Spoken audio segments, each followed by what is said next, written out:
The Oklahoma Sooners are once again in the national championship conversation. Touchdown! With their highest preseason ranking in a decade. And here come the boys in crimson. The expectations are even greater this year. When people talk about the pressure, all that, it just doesn't ever feel that way to me. It just feels like we got a chance to go do something really, really good that just creates an excitement about what can be. But there's work to be done before thinking of what could be. And the Sooners are focused on the task at hand. He'll dance into the end zone. Oklahoma's journey continues tonight as they look to build on championship aspirations. It's not the Schooner, but how about Boomer Buses delivering Sooner stars to the front step of the Switzer Center. Delaren Turner-Yell headlining the Sooner defense with 10 tackles a week ago. Marvin Mims over 100 yards for last year's freshman All-American. And the star of the hour, Spencer Rattler, ready to strike once again. For the first time in 22 months, the Palace on the Prairie is packed. And on the anniversary of one of our nation's darkest days, it is striped red and white to remember the lives lost and appreciate the things that bind us. Oklahoma football is presented by Air Comfort Solutions. Tonight from Gaylor Family Oklahoma Memorial Stadium, it's the number 4 Oklahoma Sooners and the Catamounts of Western Carolina. And alongside the College Football Hall of Famer and former Oklahoma co-offensive coordinator Chuck Long, I'm Chad McKee. Lots of build-up, lots of hype around Spencer Rattler, considering a Heisman frontrunner headed into the season. Last week, his debut against Tulane, good, maybe not great. Chuck, what did you think? Well, Chad, if you didn't watch the game, you look at his numbers in the newspaper the next day, 30 of 39, 77% throwing the football. You think he had a great day, but when you watch the game, he got off to a slow start, had the early interception, and didn't finish well. Only 3 points in the second half of the Sooner offense, which they want to improve on. But overall, I thought first game, here he is. Some highlights here is Marvin Mims. But I just thought overall he played pretty well. Now, Coach Lincoln Riley wants laser focus for 4 quarters from Spencer Rattler tonight. Oklahoma's played great offense for 2 decades. You were a part of many of those and really ramped it up since Lincoln Riley arrived in 2015. But one of the reasons they're considered a national contender is an improved defense under third-year coordinator Alex Grinch. He preaches speed, he preaches effort, he preaches turnovers. How did they do with that last week? Well, they've improved immensely under Alex Grinch overall with turnovers, and they did get the 3 turnovers last week against Tulane. And they added 4 sacks and 9 tackles for loss. It's that speed D that he's looking for. Their defensive line is better than they've been in a long, long time. And look for them to play 31 players tonight. They played 31 against Tulane. We asked Coach Grinch the other day. He said, we're going to play 31 again. So there's going to be a lot of guys getting some reps tonight. Lincoln Riley described this as an uncomfortable week of practice in Norman. We will see if that means an uncomfortable night for the Catamounts of Western Carolina in the first ever meeting in any sport between the 2 schools. They're getting ready in the hype room inside the Switzer Center. We'll check in down on the field and get this one kicked off. It's Sooner football from Valley Sports.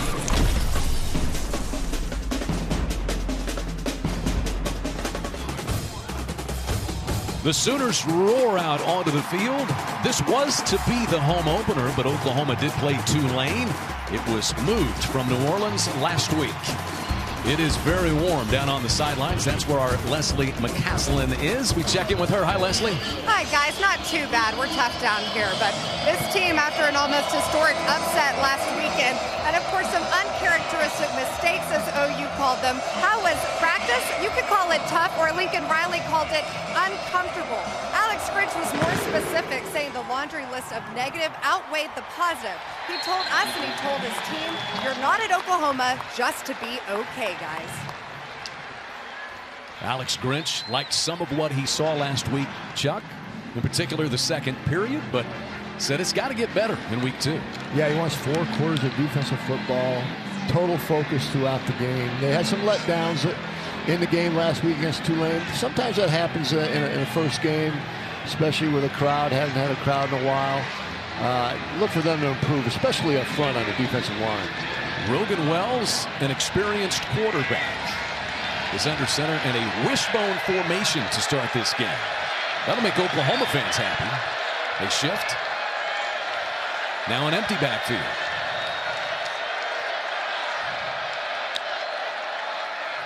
Play clock nearly expired. Wells across the middle, and it's dropped. It was T.J. Jones out of the backfield. So Rogan Wells, he's a double transfer from Tusculum and Valdosta State, where he and head coach Kerwin Bell won a national championship, Chuck, in 2018. And he's an excellent passer, but he can run the ball too. He rushed for 67 yards last week, so he can move the ball with his feet as well. T.J. Jones flanks him to his left. Jones gets the carry. He darts for about 8 yards. Isaiah Thomas comes down the line to make the stop for Oklahoma. Yeah, look for Western Carolina to go really quick with their offense, trying to tire out that Oklahoma defensive line. And they just ran a little outside zone for a nice gain. Make it third and manageable. They have to do that all day to stay in this game. Head coach Kerwin Bell's son, Cade, is the play caller for the Catamounts. C.J. Williams motions. Rogan Wells lets the play clock run down to about 11. Dumps one across the middle. Caught. It's C.J. Williams sprinting across midfield into Sooner territory down to the 46, where Delaren Turner-Yell drags him down. A first down. Yeah, the Sooner defense is playing a lot of man early, and they got caught in their man coverage last week against Tulane with the crossing routes. And here's the crossing route to Williams, and they couldn't keep up. The corner just got picked off in the middle. Those crossing routes can hurt man to man. C.J. Williams originally signed with Alabama. Didn't play in 2020 as this ball is incomplete. Out of bounds. Woody Washington providing the coverage out there on Terrence Horn. What I saw last week at Tulane, they were trying to pick on Woody Washington early. And that was a nice play by Washington to break up the little out route. 2nd and 10. Sooner 48-yard line. Jones motions out, leaving an empty backfield. Rogan Wells has time now, pressured off the edge. Steps up and goes down in a heap. Pressure came from Isaiah Coe, making his 2nd consecutive start. And in the middle, Josh Ellison. Yeah, that was a covered sack. Great call by Alice Grinch, going from man to zone here. This is a full zone. That little twist up front confused the offensive line. But nice zone call by Alice Grinch to cause some confusion on the quarterback Wells. It's a loss of 3. 3rd and 13. Catamounts back in their own end of the field. And the play clock's already at 12 as they finally get the ball set. Crowd worked into a frenzy. And a big 3rd down to start this game.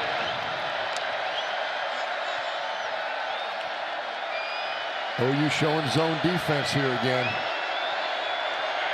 Wells back up a couple of times, setting the play. Play clock is at 1. Barely got it off, and that pass off the fingertips of the intended receiver Calvin Jones, and a 4th down. And they had Calvin Jones open on a quick slant. Not sure if there's miscommunication there, but nice job by Will. They had him on a quick slant. Didn't really expect the football. If he catches that ball, he's going to get the 1st down.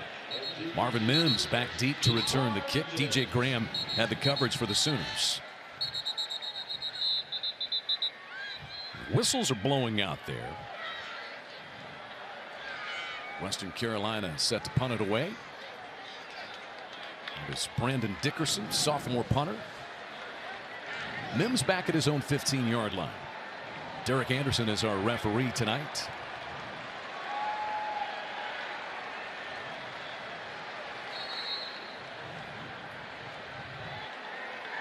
Working the kinks out still, Chuck.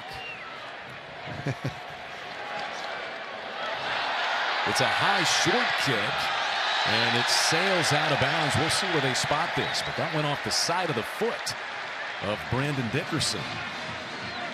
Mims not even having to field this one, and the Sooner offense will start. Time to check out our Riverwind playbook for Spencer Rattler and the Sooner offense chock full of weapons. Chuck, what's in the Riverwind playbook tonight? Well, he obviously had a great year. Finished the year off strong last year. You see his percentage. I was looking for percentage, and then touchdowns, interceptions, and just had a tremendous year. And I expect him to have that kind of year as well this year. This is Gray darting back inside. The Tennessee transfer, able to muscle his way out to the 40 for a 1st down. Starting off with an inside zone, Eric Gray. And I'd like to see him get more touches tonight. Only got 9 last week against Tulane. See what that Tennessee transfer can do. But nice job of patience there, letting the blocks happen. Sooners going quickly. The pass to Mims across midfield and chopped down out of bounds at the 41-yard line by Charles Gaddy. Sooners moved the sticks on their first 2 plays. Yeah, they're going really fast here. That was a nice little movement pass by Spencer Rattler, just moving his pocket a little bit. He's really accurate on the run. He really impresses me when he's on the run, getting outside the pocket with his accuracy. Mims caught 5 for 117 yards a week ago. Stopping and starting and cruising for another first down goes Gray. He rumbles out of bounds at the 35-yard line. You could tell in their game plan they want to get Eric Gray going early in this football game. Nice stop and start there to the outside, and Western Carolina didn't have anybody on the edge, and Gray took advantage of it. Sooners 2 first downs on the drive. Swing it out quickly. Michael Woods the second, the transfer from Arkansas. He gets shoved out of bounds by a host of tacklers. Andreas Keaton and Cameron McCutcheon lead the charge. This is a big transfer the Sooners got from Arkansas. 3-year starter there. Yeah, they've got a number of transfers. I thought they really did well in the transfer portal this year. As good as anybody in the nation. 3 Tennessee transfers, and Woods a big part of things as Rattler checks with the sidelines. Gray joins him in the backfield. Sooners moving quickly. This drive started about a minute and a half ago. Rattler, a strike to Mims at the goal line. It's knocked away by Charles Gaddy. And an incomplete pass. They say he did not complete the catch. That was a great play by Gaddy, because that was a nice little post route. Really should catch that ball, bring it into your gut. Spencer's staring a little bit at the receiver, allowing Gaddy to come over, though. He's got to look that defensive back off, that safety off, so you can get that post route in there.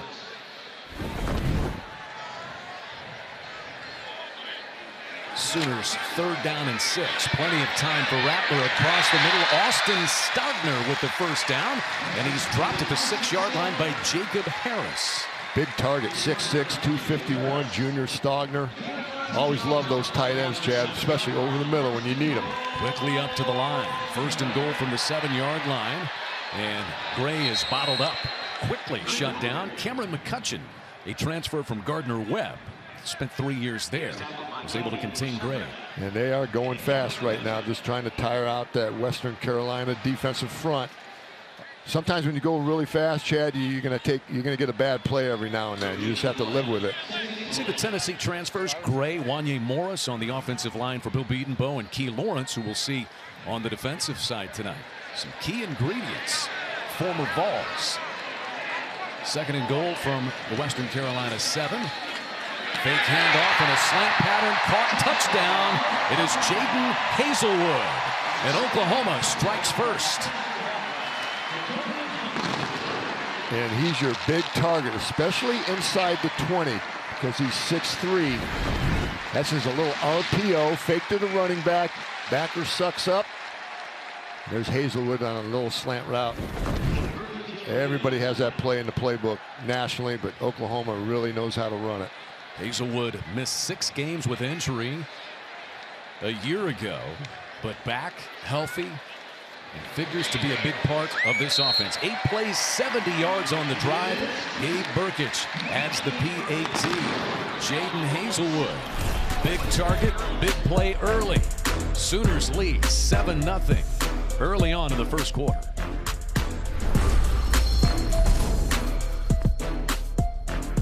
Welcome back to Norman, where the Sooners take an early 7-0 lead. Let's take a look at our OG&E scoring drive, and it was efficient, effective.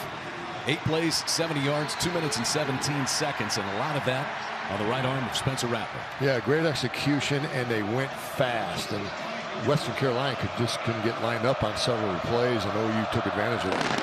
Jaden Hazelwood catching the touchdown pass. He caught one as a freshman 2 years ago.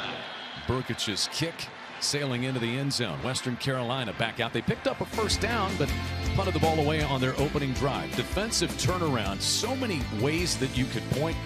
3rd down conversion percentage for their opponents, and turnovers not seen here.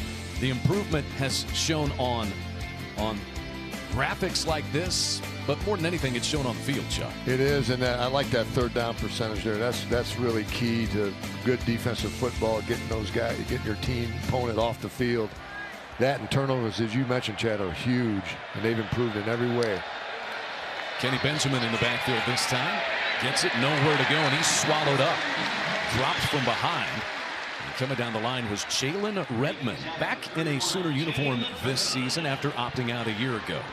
So far, so good with the Oklahoma defensive line. It was ballyhooed coming into the season, and they're off to a great start tonight. No gain, and a 2nd and 10. Rogan Wells is on the same page with Cade Bell. They were together at Valdosta State and then last season at Tusculum. Whistles blowing, flags down. Our referee tonight, Derek Anderson. 5-yard penalty, 2nd down.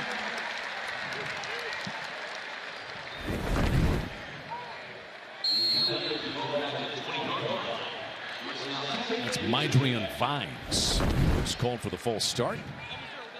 Double transfer from Tusculum and began his career at Eastern Carolina, where he saw limited action. Not what you want if you're the Catamounts. 2nd and 15, back at their 20.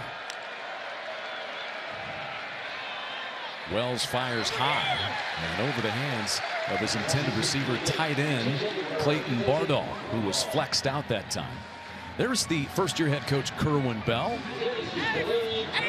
Was Division II title winner as head coach at Valdosta State, and then spent a year as offensive coordinator at USF. Did not coach last year and wanted to get back in the game. He loves this type of an environment that the Division II level brings. He was a star player at Florida and a long professional career. He's done it the hard way. He's a walk-on and earned his way at Florida. Now he's earned his way as a coach. He's been successful everywhere he's been, and there's no doubt he's going to be successful in Western Carolina. Just took over in the spring. Wells finds a release valve there in the middle. Benjamin. He's out to the 33-yard line. Brian Asamoah in to make the play for the Sooners. Yeah, they're very active right now up front. This front seven for OU is good, and they are very active. And right now, Alex Grinch is playing a lot more zone to let them play a little bit faster. They got picked on the man coverage. Ooh, that ball came out. There's that turnover opportunity they wanted again.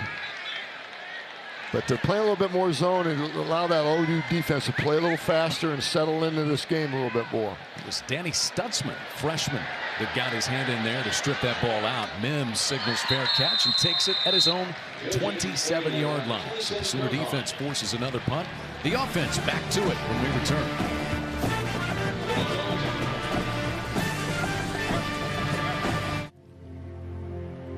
We pause to remember the terrorist attacks of 9/11 20 years ago, and prior to tonight's game at the Palace on the Prairie, military equipment on display, some first responder gear as well, as Oklahoma fans had a chance to remember a moment of silence with exactly 11 minutes left before kickoff tonight. And during the national anthem, a flyover from an AWACS plane from Tinker Air Force Base in Midwest City.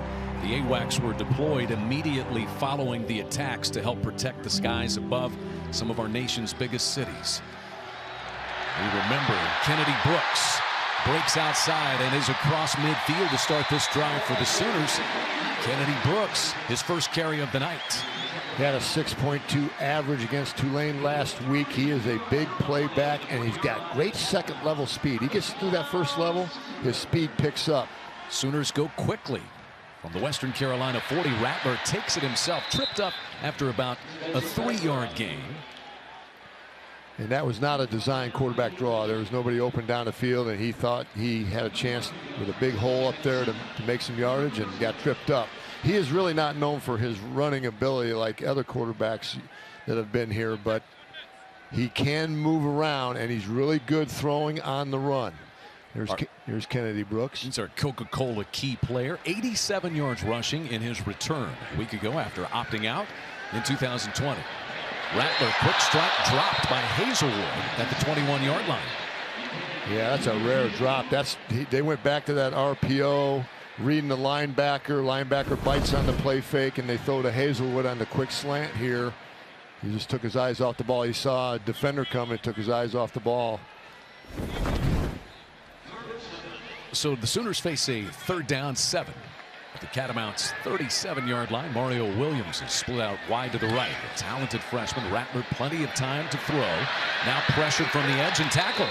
From behind, it's Ivan Hogans, who had 2 tackles for loss a week ago.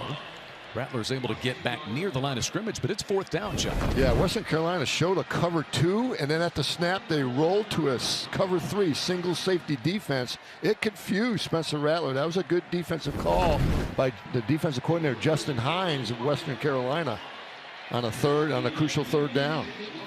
So Gabe Burkich, who booted 3 field goals of 50-plus a week ago, is out for what will be a 55, 56-yard try.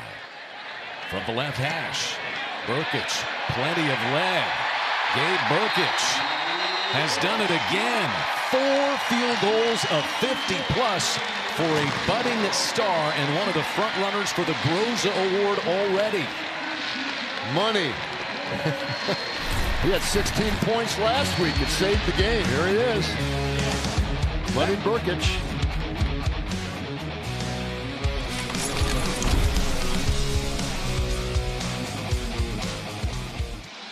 56-yard Gabe Burkich field goal caps a 5-play drive for the Sooners in 1 minute and 44 seconds. Already 4 of 50-plus this season for Burkich and 9 of 50-plus in his Sooner career.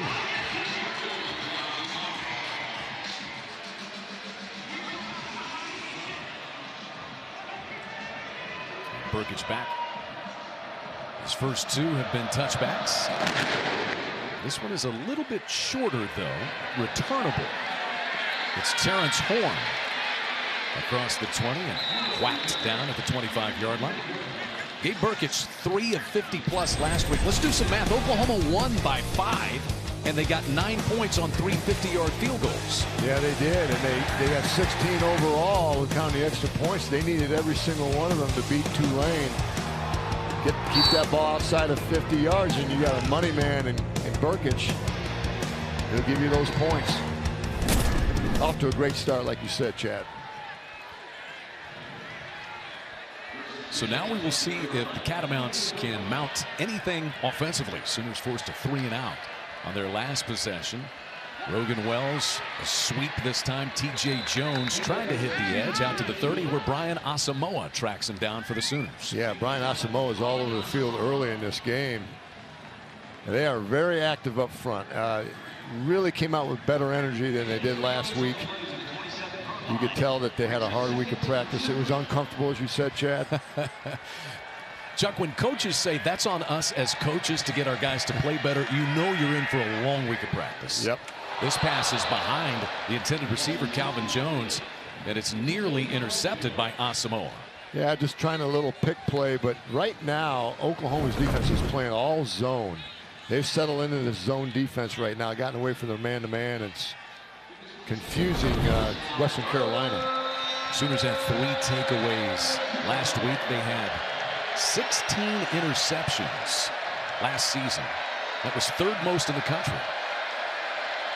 3rd down and 6, Catamounts. Sooners show blitz with Asamoah, but back off. Wells steps up, has plenty of time. He had a receiver. Chuck, I don't know. Raphael Williams almost looked like he took his eyes off the ball. He did. It was underthrown a little bit by Rogan Wells, though, and he's not comfortable in the pocket at all against this ferocious defensive line that's breathing right down his neck. And he just underthrew a little seam ball to Williams. Of course, coach is talking to him about the seam ball, but just underthrew it a little bit.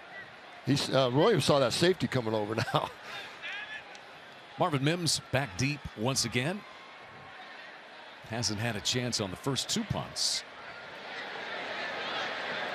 This one a little better effort. Mims from his 32-yard line shakes him in. Mims approaches midfield. The flag is down. A 19-yard return by Marvin Mims. We'll see if it stands.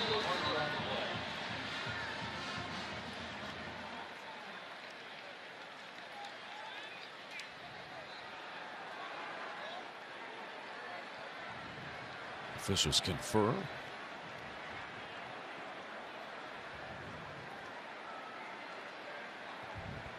During the return, holding, return team number 12. That's a 10-yard penalty from the spot of the foul. First down, Oklahoma. So the Sooners will be backed up. 10-0 Oklahoma lead. 6 minutes left in the opening quarter in Norman.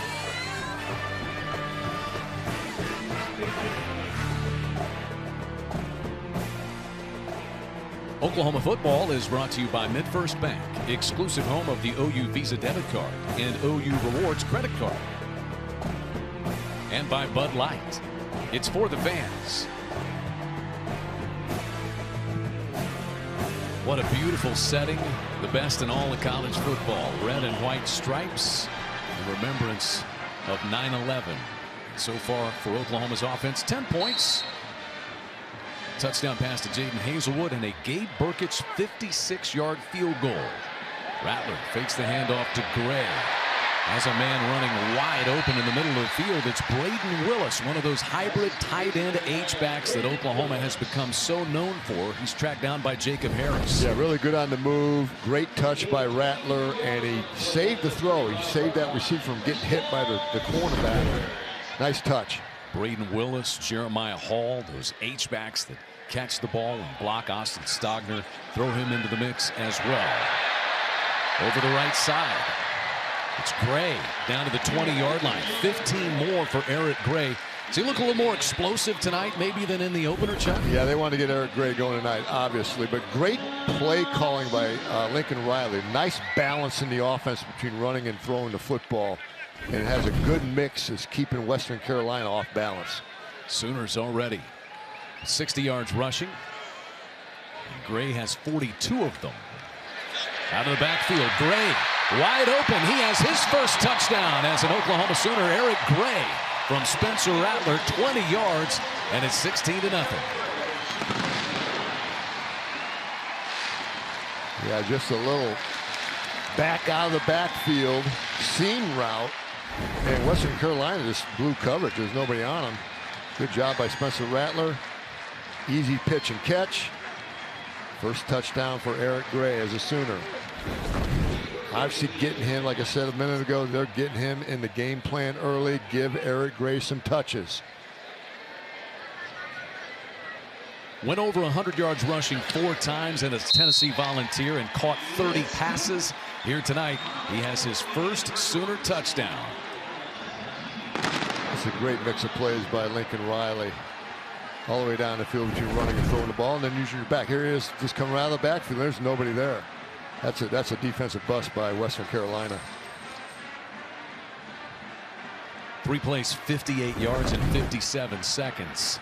All of a sudden in the offseason, things got pretty thin at the running back position for Oklahoma. You had Ramondre Stevenson going to the New England Patriots in the 4th round. A little bit of attrition, but Kennedy Brooks opting back in.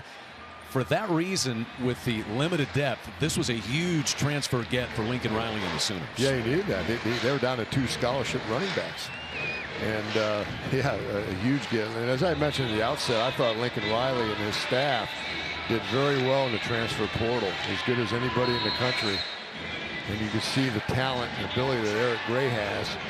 I'm sure Tennessee was upset about losing him. But it's a nice game for Oklahoma. Sooners 161 yards of total offense, and that balance. They are as balanced. The air raid for this offense is a bit of a misnomer. They will regularly go for 300 yards rushing and 300 yards passing in the same game. They've done it 8 times since 2018. My great memory doing a game here last year was when Lincoln Riley told us last year he was officially kicked out of the air raid family. Because he does run the ball. But you have to do that, Oklahoma. Oklahoma expects championships, and you win championships by running the football effectively and playing great defense. And they've been running the football as good as anybody in the country since Lincoln Riley's been the head coach. And actually have rushed more than they've thrown the ball here at Oklahoma under Lincoln Riley. From the 25, Catamounts have to get something going on this drive. Rogan Wells. Receivers stacked to the right side of the formation and nothing happening. LaRon Stokes shoots right through part of that very deep and talented defensive line core that Alex Grinch has at his disposal. Yeah, Alex Grinch wanted to play 31 players again like last week, and he's rotating them in. It's still it's hot. It was Isaiah Thomas who was selected to be a team captain just yesterday. Nothing happening on this carry. It is Deshaun White. Everybody getting a tackle. They had 23 guys last week getting tackles. They're on their way to that again tonight. Here it is, just a lot of disruption up front. And Western Carolina has no answer right now, and they have guys unblocked to the ball carrier. Deshaun White had 5 tackles for loss a year ago, made 10 starts. 3rd down and 9 for the Catamounts. Sprinting out wide right, out of the backfield goes Kenny Benjamin. Wells finds Benjamin, has some space, but he is whacked shy of the 1st down out at the 33-yard line. A whole group of Sooners led by Jaden Davis making the play. Yeah, I really like the tackling right now. The tackling was subpar last week, but they are rallying to the football. Look at all those red shirts in that picture right there. And that's what you want as a defensive coordinator. Get all those guys, all 11 to the ball. Sometimes you don't get all 11, but you want to get 8 or 9 at least to that ball and in that TV picture. 4th straight punt for Brandon Dickerson. Marvin Mims back to receive for the Sooners. Fair catch signaled for. Dropped, and we will see. Looked like perhaps the Catamounts got on that loose football. Nope, they say the Sooners. Marvin Mims able to correct his own error on the muffed punt. Those are the ones that really drive you crazy when you fumble off of that after a fair catch. Just took his eyes off the ball, but got right back on it. Good awareness. Just took it off his eyes off the ball right at the last second there. Yeah, look that ball all the way in. Can't take that for granted. Among all the other things Mims did last year as a true freshman, he was the lead punt returner on this team. The confidence to throw him back there as a true freshman a year ago. He's a big play receiver. You know, he averaged 23 yards last week a catch. Jeremiah Hall gets this handoff, and the H-back rumbles out to the 41-yard line. Getting his NBA. Kennedy Brooks joins Rattler and gets the carry. He has running room, slips past a man at midfield. Kennedy Brooks at the 40. Brooks all the way down to the 21-yard line in Western Carolina territory. 37 yards for Kennedy Brooks. I think we have a flag on the field here. It's back at the 45-yard line, and we have an injured Catamount. As you can see back at the end. It's Andreas Keaton. Holding. Number 64, offense. It's a 10-yard penalty from the spot of the foul. Replay, 2nd down. Wanya Morris, the Tennessee transfer, the guilty party. Yeah, you see his hands right there on the outside of the jersey. You got to keep your hands inside. That was a good call. You see him grab the defender there. Keep those hands inside, not out. When the referees see him on the outside, it's a hold every time. You saw the patience of Kennedy Brooks. All this ball's coming back, but great patient runner. I just love watching him play because he knows how to set his blocks up. Second Sooner penalty of the night. And Oklahoma back to 2nd and 10 from the Sooner 35-yard line. Rattler to Mario Williams. Breaks a tackle. Ranges up the right sidelines, and they rule him out of bounds just shy of midfield at the 49. It's a gain of 14 for Mario Williams. Yeah, led the team last week against Tulane with 6 catches, and he's physical. Even though he's 5'9", he's physical. He's a true freshman. He's going to be a great player here at OU. Mario Williams threw a pass last week. Yeah, he was a high school baseball player as well. He can run, he can catch, he can throw. Look for him on some of those reverses where he's throwing the football. Catamounts get pressure for the first time really tonight, and it's 2nd and 10 after Rattler throws that one away. They're trying to stem at the snap. In other words, they're showing Spencer Rattler one coverage, and then at the snap showing him another coverage, trying to confuse him. So far so good for Spencer Rattler. They're not confusing him yet. Kennedy Brooks joins him in the backfield. Williams across the 40 has the first down. Hit hard from behind and dropped at the 37 by Rod Gaddison. Yeah, that's the famous RPO that everybody runs, is fake it to the back, read the linebacker, and throw the slant behind him if he commits to the run. 14 yards for Mario Williams. The quick screen, Hazelwood out of a tackle, slips inside another, and he is dropped from behind by Ronald Kent Jr. Jaden Hazelwood caught a touchdown pass earlier. Your quick wide receiver screen to the outside. Sometimes they don't go for the yardage that the fans want, but what it does over time in the course of the game, gets that defense running sideways and they tire out. You have to throw those wide receiver screens whether they go for big yardage or no gain at all. Throw them out there and get that defense tired. Rattler, 9 of 12, 116 yards and 2 scores through the air so far. 2nd down and 8.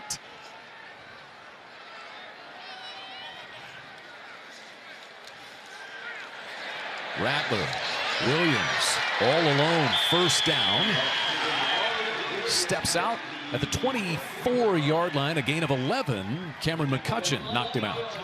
Like what Spencer Rattler's doing. He's stepping into his throws. He's on the move here, which he's really good, but he's stepping into every throw. Last week he did not do that with every throw. Threw off his back foot some and resulted in a negative. Now he's really stepping in his throws tonight. Lincoln Riley said he needs to trust it.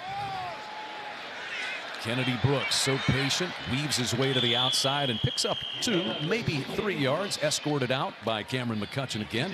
What's McCutcheon got, about 14 tackles already? He's in on every play, Chuck. He is on every play. Only the first quarter, too, but he is all over the field. Clock rolling, 40 seconds to play, and a 2nd and 9 facing the Sooners.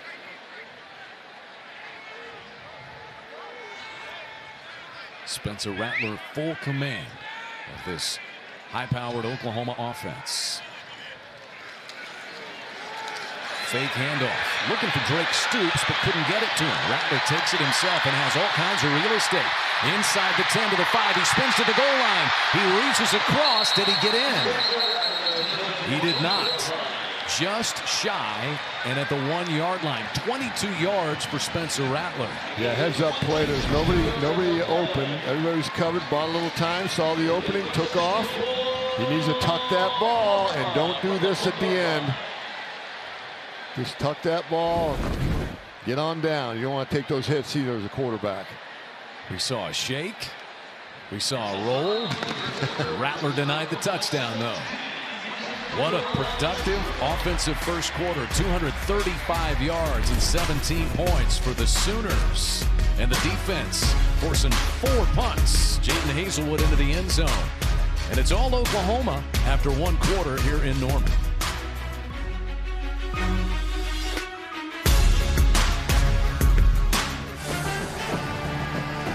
Oklahoma football is brought to you by Fowler Auto Group. Being friendly, helpful, honest, and fair. This is what drives us.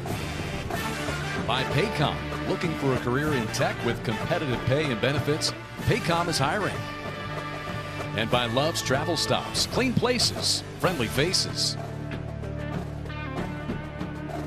Sooner fans happy to be back at Rowdy. First time since November of 2019. Full attendance allowed at the Palace on the Prairie. Kennedy Brooks bolts into the end zone, and Oklahoma has punctuated with a 4th scoring drive tonight. That was just a straight ISO play right with a guard pull right down to shoot. Give it to Kennedy Brooks, who is really a good short yardage and goal line back. Keeps his pad level down. Good leg drive. And he's tough. Nice drive by Oklahoma. He's not the biggest. He's not the fastest. What makes Kennedy Brooks such an effective runner? Well, he's just very patient. He knows how to set his blocks up. And when he gets to that second level, he really gets going. His speed is really good in the second level. Very deceptive.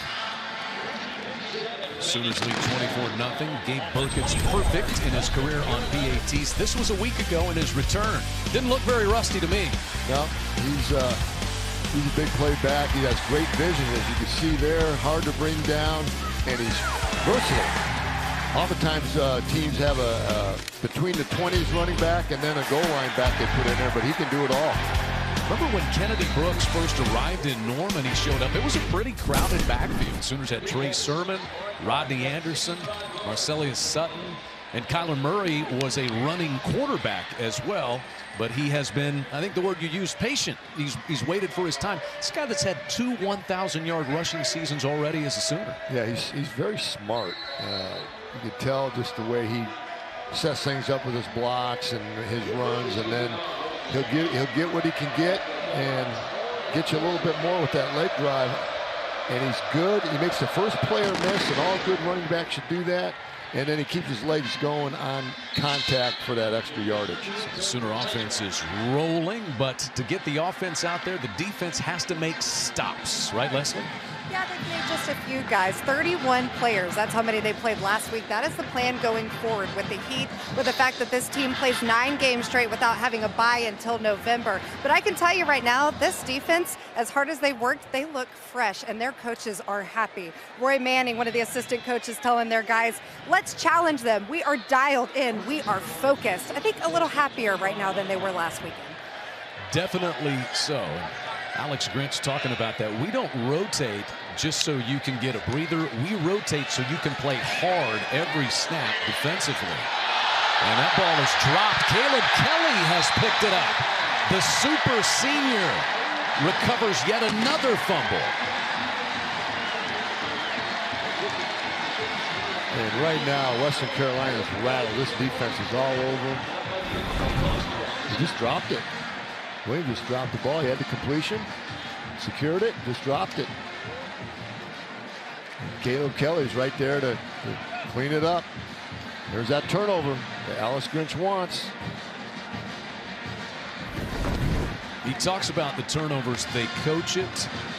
They emphasize it in practice. It is a constant theme, and it is working for this defense.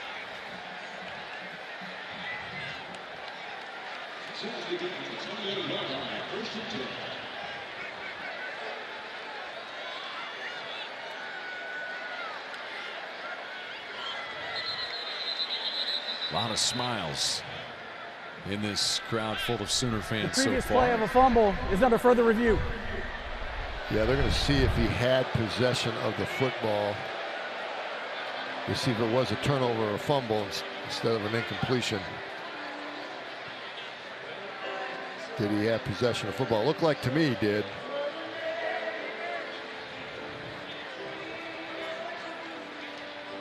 The turnovers get reviewed.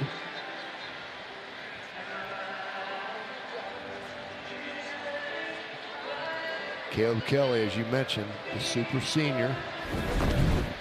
Here he is. There's the catch by Williams. Looks like he had it. I'm not sure. Yeah, I don't know. He's bobbling around.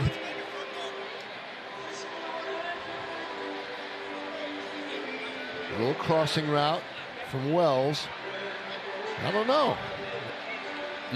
Not sure he had it. From the view from behind, it doesn't look like he ever had it. He just never had possession. I think we've got an incomplete pass. I think it's incomplete as well. Remember, the call on the field has to be indisputably overturned. Well, they say he had it right there, juggling across his body, but it does not look like this is a fumble. If it stands, it's the 4th fumble recovery already this season. That's one more fumble recovery than they had all of last season. And great for Caleb Kelly. He's pursuing his 3rd University of Oklahoma degree. He was elected a team captain by his peers. He is just an important piece, and he's made some big plays defensively throughout his Sooner career. Yeah, that's amazing what he's done academically and athletically. Derek Anderson renders our decision. After further review, the receiver never controlled the pass. This is an incomplete pass. It'll be 2nd down, Western Carolina at the 25-yard line. So Raphael Williams gets a break. Yeah, he never had possession of the football, as we saw there. There he is. He's juggling it. Just trying to reel it in, and saw that OU defender. Got a little nervous, but no, never had it. Good call by the official. Good overturn. So 2nd down and 10. Sooner 25-yard line. Wells, a little bit of time to find Jones. A little shake and bake, tripped up out across the 32-yard line. It is Jeremiah Cradell. Yeah, just a little dump pass to Jones out of the backfield, which I think they need to do more often against this relentless defensive front of Oklahoma. They're coming off the ball. Got to get to your backs a little bit, settle that pass rush down. 3rd and 2 from the 33.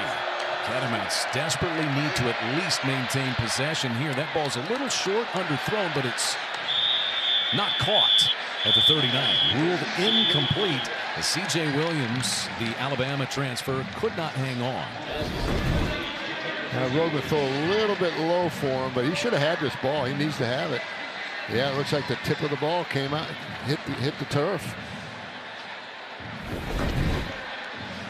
And when you're playing a game like this, bobbles need to become catches. Drops need to get secured. Kerwin Bell realizing completely what his team is up against here tonight.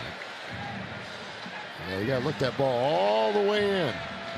And right now, those Catamount receivers are taking their eye off the ball at the very last second, because those defenders are all over them now. Oklahoma's really running to the football. Kerwin Bell may be wanting them to take a look at this. Very impressed with Alice Grinch's zone defense so far. Started off the game in man, got stung, got hurt. Went to zone. It's really done well. Catamounts did not bring the punt team onto the field on 4th and 2. They've taken a timeout. We'll take it with them. There's Western Carolina head coach Kerwin Bell. Let's look one more time at this incomplete pass. Threw it low. It looks like the tip of the ball hit the turf.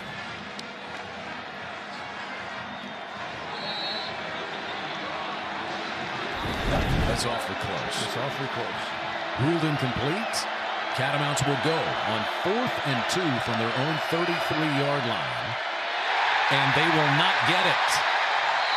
Shooting through to tackle Jones very, very quickly is Ethan Downs, an early enrollee, true freshman. He was around for spring football in a big play. Yeah, no one blocked him. He came right inside the tackle on Tyler Smith and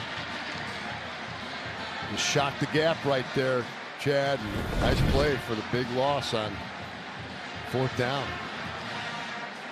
Well, the Catamounts gamble. Sooners make them pay. And now will the offense cash in? Sooners 12 first downs. Western Carolina has 1.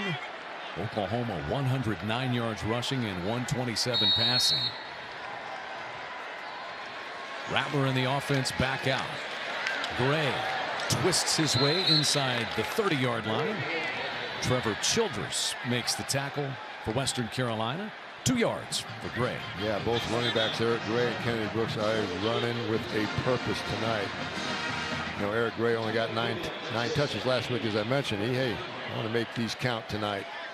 And Lincoln Riley said, yes, in fall camp, we knew we needed to pace ourselves with these guys. Kind of limit their touches and then have them ready to go for the duration. 9 straight games to open the season. Rattler escapes. And at the 20-yard line, he completes yet another ball, this one to Jeremiah Hall, the H-back, his 2nd catch of the night. Yeah, OU's offensive line is really protecting Spencer Rattler well to give him time to get his 2nd and 3rd receivers. Sooner first down, moving quickly. Hazelwood fighting his way for yardage, and a flag's going to fly in as Rod Gaddison came over for Western Carolina. And Oklahoma is going super fast right now with their offense. Hard for Western Carolina to keep up. Trevor Childers may be guilty. After the play, personal foul, late hit, number 27, defense. That penalty's half the distance to the goal, automatic first down. Yeah, Childers a little extracurricular activity at the end. You got to keep your poise. That's a fifth-year guy. They typically don't make those kinds of mistakes. Trevor Childress gives the Sooners a 1st and goal at the 4-yard line. Woods breaks a tackle and races into the end zone. Michael Woods the second. And the Sooners are rolling. It's 30-0 early in the second. Right now, it's just a great mix of plays by Lincoln Riley. Just so much mix and variation that Western Carolina, just a little bubble screen to the outside. Good block on the outside. Easy touchdown. There's such a good mix of plays by Lincoln Riley. Western Carolina has no answer. They're not getting lined up, and they're tired. And the Sooners aren't letting up anytime soon. 4 plays, 31 yards, in a little over a minute for Lincoln Riley's offense. Revved up and rolling, 261 yards and a 31-0 lead. 8 different Sooners have caught passes. 3 different Sooners have caught a touchdown pass, including the man you just saw a moment ago, Michael Woods II. And Spencer Rattler has things rolling tonight. He's completed 13 of 16. See the top 3 guys? They are all going to start for NFL teams tomorrow, Chuck. What a reputation, what a legacy. And then you got Sam Bradford, the 2008 Heisman winner down there at 6.76 completion percentage. Yeah, Sam was the #1 overall draft pick. So he got a nice company there, but Spencer Rattler is flawless tonight. He's really, and you mentioned all 8 receivers have caught a ball. And that's what this offense is predicated on. Spreading the ball out evenly when you have so many good receivers, and that's what Spencer Rattler has done so far. Flawless game so far for Spencer, and of course Lincoln Riley's calling a great game. What is it about his system, the way he coaches quarterbacks, that has produced this? Jalen Hurts, Kyler Murray, Baker Mayfield, all transferred here, and a couple of them specifically to play for Lincoln Riley. Well, it's quarterback friendly, and you're going to have good people around you. I mentioned the good receivers in the offensive line. And it's quarterback friendly, and he keeps it easy and simple with his reads, but yet it allows you to execute as a quarterback in a great way. Reggie Grimes leads the charge on a sack of Rogan Wells. Perion Winfrey got there as well. And Oklahoma is making life miserable for the Catamount quarterback. Yeah, Rogan Wells he feels like he's in a traffic jam right now. A city traffic jam with all these guys coming at him. And this defensive line was challenged this week, and they have accepted the challenge. They're getting after it. A little bit of time on 2nd and 18, but he has to take the short dump down on a receiver flashing free. That is Calvin Jones, who gets escorted out of bounds at the 22-yard line. Keep those throws short and quick right now against this fast and furious defensive line in the back 7. This O-line can't hold up right now, so you better keep it quick, just like that crossing route. This is Kenny Benjamin in the backfield. Kate Bell, the offensive coordinator's motto is play fast, score faster. But when you're playing fast and scoring none, your defense is out on the field a bunch. It's been the case for Western Carolina to this point. Is that thrown backward? It is not. It goes out of bounds. Too tall for Kenny Benjamin out of the backfield. Yeah, and Western Carolina's only rushed the ball for 5 yards. And that's not a good recipe against Oklahoma's defense. You got to find a way to run the ball a little bit, take the pressure off of Wells.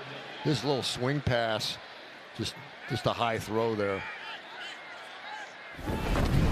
Kept that out. You got to keep that right elbow up there high. You know, you drop that elbow, and that's where that ball can sail.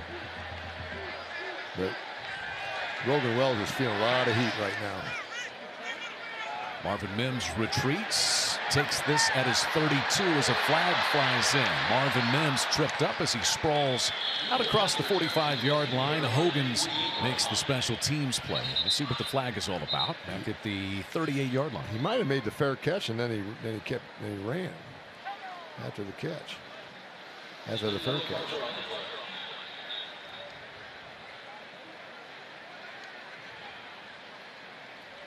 Yep. Derek Anderson checking. There are 2 fouls on the play. Holding, number 9, the return team. That penalty is declined. Holding, number 4 of the return team. That foul will be enforced at the end of the kick. First down, Oklahoma. TV timeout. A lot of holding. There was. We won't tell you who the guilty parties were, but the offense is back on the field leading 31-0 after this on Valley Sports. Pride of Oklahoma, as always, a fun part of the festivities at Gaylord Family Oklahoma Memorial Stadium. Sooners set to go, leading 31-0. First down from their own 22-yard line. Been a big night for Eric Gray already. He takes this carry, sweeping outside, now darts back to the middle. Across the 27-yard line, KJ Milner makes the stop on Eric Gray.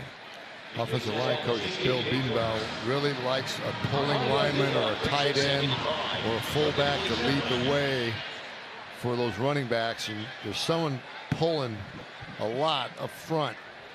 And they like that little play. And here it is again with that guard pulling with a little play action behind it. The pass might have been tipped. It was deflected by Marlon Alexander. And that's the reason it was thrown behind Cody Jackson. Yep. Tip ball got that big paw up there.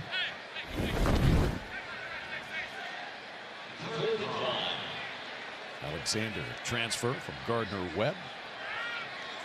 He gets the deflection. Sophomore from Smyrna, Tennessee. And a rare third down for the Sooners. 3rd and 5. Rattler completes it. This time they go right back to the same well. This is a ultra-talented and deep wide receiving core for the Sooners, as you might imagine. Yeah, just a hitch route on the outside. And what I love about Lincoln Riley is don't get bored with the hitch route on the outside. A lot of coordinators do. It's a boring route, but he stays with it. And Spencer Rattler's really reading coverage as well, because Western Carolina is trying to fool him on every snap with a different coverage. So they went right back to Cody Jackson. This time Rattler on 1st down and 10. Completes yet another one. This is Brian Darby with the 1st down. And he's a little bit slow to get up after being chopped down. So Brian Darby's okay. He took a hit right on the thigh board there. Just a little corner route to the outside. Ooh, took a shot on his thigh.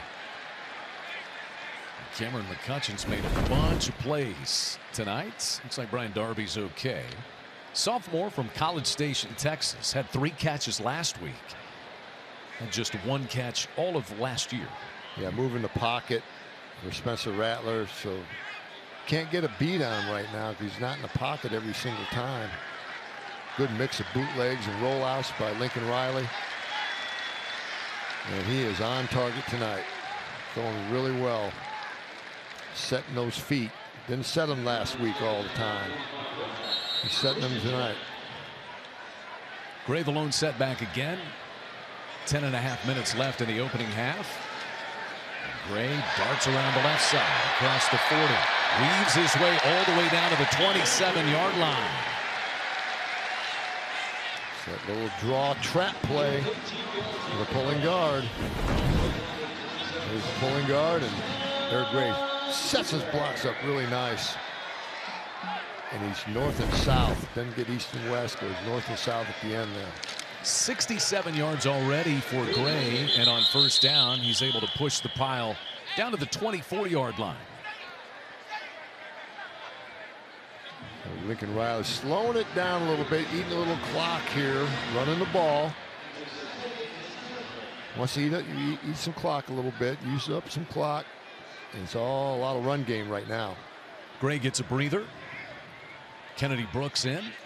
8 carries, 70 yards for Eric Gray so far. Brooks has a touchdown run. This is a 2nd and 7. And it's Brooks. Charges out inside the 15, picks up the 1st down. And they finally spin him to a halt as it was McCutcheon. Great job by Drake Stoops in the slot to get the nice block there on the nickelback to get the play started. And of course, Kennedy Brooks can read those blocks as good as any back in the country. Cuts it up inside for a nice gain.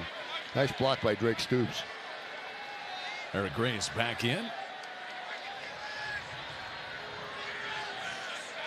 From the 14-yard line, Sooner first down. Rattler a little bit behind Stogner at the 5-yard line. Probably the worst throw he's had all night. You know, he almost got it. Threw behind Stogner a little bit. I just like the way he's setting his feet and throwing the ball with a purpose tonight. So good to have Stogner back. He took a hit last year in the Kansas game above the right knee. Developed a strep infection. And trainer Chris Watson had to rush him to the hospital in Oklahoma City. Spent 12 days in the hospital. He lost 35 pounds. And he's been able to put a lot of the weight back on. So just to have him back out there is a blessing. Sure is. Look at the stutter steps there by Gray. Decked at the 10-yard line. Very impressive, Eric Gray. Wasn't sure what Oklahoma had last week. I think we're sure now that he is a excellent running back with good vision along with Kennedy Brooks. They're going to be a nice 1-2 punch this year for Oklahoma.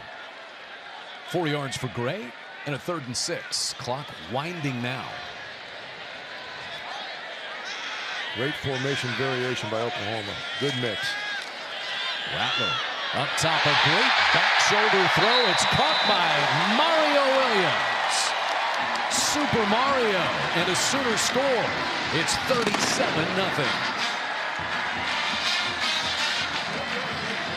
That was a heck of a throw by Spencer Rattler. As you mentioned, the back shoulder throw. They're really hard to defend. They're almost impossible to defend, actually. Good throw. Had a little air underneath the ball, so Williams can adjust to it. I don't know how you coach that defensively. It's just hard to stop. But it's got to be perfectly executed between quarterback and receiver, and that's what it was between those two. 10 plays, 78 yards on that drive. Gabe Burkitz adds the PAT, and it's 38-0 on a Mario Williams touchdowns, and the Sooners have 330 yards of total offense. They've got it on cruise control midway through period number 2. Time for our Landers Auto Group first half game summary. It has been domination for the Sooners, led by Spencer Rattler tonight. 16 of 21, $189 and 4 scores. Yeah, they've scored on every drive, and Spencer Rattler has been flawless. And he's distributing the ball, 8 different receivers. And that's what the offense is all about. And he's really reading coverage well, because Western Carolina is trying to fool him on every snap, showing one coverage and then moving to another. But Spencer is reading it really well, and it's not fooling him. This Burkitz kick is returnable from just shy of the goal line. Caleb Kelly comes up to make the special teams play on Calvin Jones.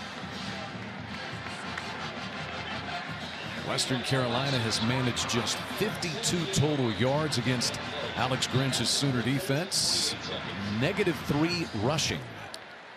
Yeah, that's not a good stat. That means your quarterback is going to start. It has been feeling the pressure. Of course, Rogan Wells is tough, but he has been thrown out of a phone booth all night long. Kerwin Bell said of all the guys he would throw out here today, the one guy he wasn't worried about was Rogan Wells. But it has been a chore for him in the opening half, and his wide receiver got held there. That's going to be a hold on Oklahoma there. And that's Joshua Eaton, who looks like he's hurt. Going to be the guilty party. See, his right hand is casted, and he's favoring it. Prior to the pass, holding, number 1, defense. That's a 10-yard penalty, results in an automatic first down. Hard to play defensive back with a cast on because you use your hands so much.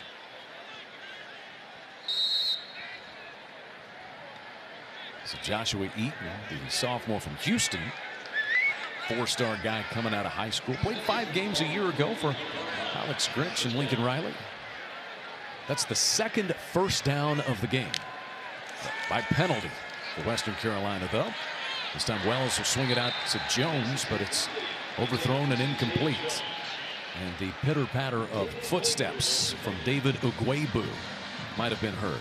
Yeah, Jones saw him coming in his vision. Actually, that's a good drop there, Chad. You know, he would have got. Yeah, that was a business decision right there. That was a business decision right there. He would have been for a loss if he caught the ball. Yeah, David Ugwebu is 6'4", 251. I'm not sure his footsteps go pitter-patter. And here he is out in the flat, turning this play inside. Terrence Horn, the receiver, is only able to get about a yard. And he's knocked out of bounds by Justin Broyles. But great containment out there by Ugwebu. Yeah, Ugwebu is really running to the football. Look at all those Oklahoma Sooners running there. And as you mentioned, he turned it in. He kept it outside. He kept it from going back inside. And he used the help of his defensive backs to make the play. So 3rd and 10 from the 41-yard line. They get Wells some space to operate. He completes the pass, but it's well shy of the first down as T.J. Jones pulls it in. Ugwebu chases him out of bounds. I'm surprised they're not doing more of that with Rogan Wells, rolling him out a little bit just to get outside the pocket against this relentless defensive rush. And a flag down behind the line of scrimmage. Offside. Number 4, defense. Lined up in the neutral zone. That's a 5-yard penalty. We're going to replay 3rd down. You get out there on the edge and you're playing press coverage, Chuck. Sometimes you line up in the wrong spot. Yeah, you get too close. You got to back off. You see him at the top there. Yeah, he's over. He's in the neutral zone there. Easy to do sometimes when you're outside. And you want to get in that up in the face of that receiver. Catamounts 1 of 7 on 3rd down. This is one of the more manageable 3rd downs they've had, though. 3rd and 5. Crowd comes to life and a timeout taken by Kerwin Bell and the Catamounts. 7:08 to play in the first half. It's been all Sooners, 38-0.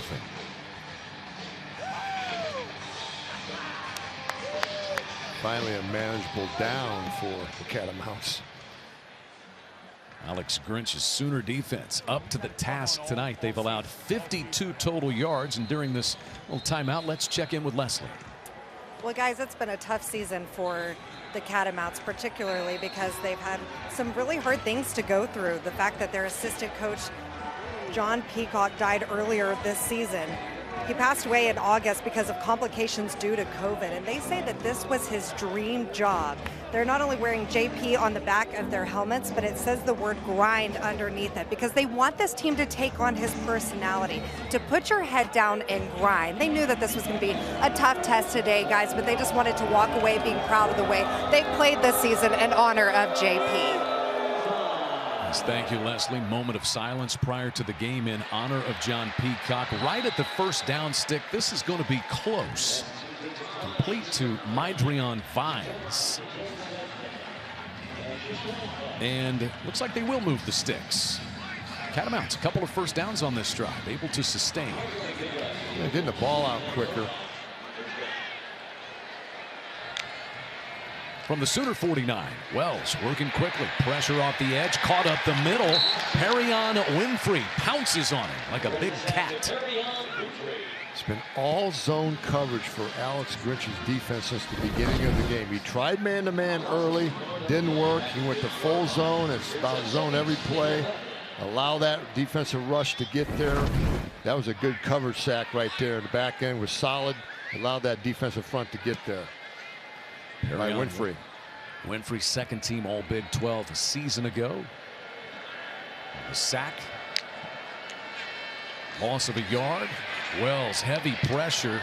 Does well just to get that ball away. It's good to see Perrion Winfrey active tonight. Alex Grinch told us he played too high last week. Needed his pads to get down. He's doing that tonight. It's a nice catch. Whoop. Clayton Bardall, Delarian Turner-Yell on the stop. We're going to have a look at this one, Chuck. Doesn't look like it. Delarian Turner-Yell had 10 tackles for the Sooners last week. T.J. Jones sprints way out wide near the sideline. And the pass is a screen. It's pulled in by Williams. Tripped up. 43-yard line by Denny Stutzman. Getting a lot of playing time tonight is the freshman. You see the rotating Oklahoma defenders in, trying to give everybody a break and keep them fresh and play those 31 defenders as Alex Grinch wants to do. So on 4th and 4, the Catamounts will go for it. The Sooners turned them away on an earlier 4th down. Back deep in their own end of the field. Pass out into the flat. Excellent closing speed to make that play by Deshaun White. Benjamin pulled down shy by a yard. And again, the Sooners turn the Catamounts away on 4th down. Yeah, Deshaun White, nice play, nice open field tackle. Tackle's been solid, trying to stretch out. Looks like he was out of bounds before the stretch. Kenny Benjamin, the Valdosta State transfer, unable to get the first down, and Alex Grinch has to be well pleased with this Sooner defensive effort so far. Yeah, he has the shutout going so far. Western Carolina has -4 yards rushing. These are defensive coordinator dreams. Shutout and minus yards rushing. They live for that. But it was really his decision to go zone that's really helped. Keep the ball in front. You know, the windows become tighter to throw the ball into, and allows that defensive front to be active and get to the quarterback. Sooner offense has piled up 340 yards so far. And I believe we have a new quarterback. Nope. Spencer Rattler still out there. Kennedy Brooks trying to hit the edge, but he stopped. KJ Milner got him from behind. That was the best defensive play they've had against the OU rush game. Just a little outside zone, they sniffed it out, and good penetration by the defensive front. Loss of a yard, 2nd down 11 from the 39. Under 4.5 minutes left in the opening half. We're going to have the newly minted Hall of Famer Coach Bob Stoops in the booth at halftime. That's a dart complete. Speaking of Stoops, there's Drake with his first reception of the season. Didn't play last week. And Western Carolina brought a blitz off the edge, and Oklahoma blocked it up. Look at that time that Spencer has. A nice throw to Drake Stoops, son of the College Football Hall of Famer that we're going to talk to at halftime. Yeah, you two fellow Hall of Famers. I'm going to just leave the booth and turn it over to you guys. Kennedy Brooks in the backfield. 1st and 10 for the 47-yard line.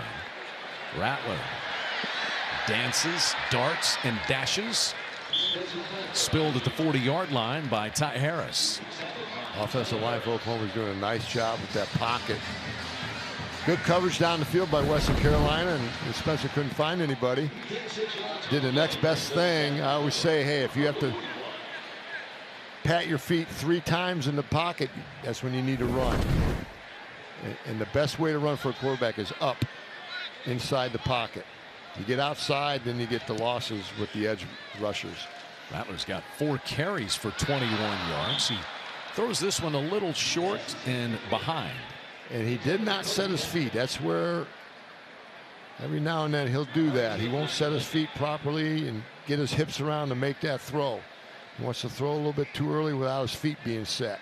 So Lincoln Riley's probably saying that, hey, set your feet, because he had the slant.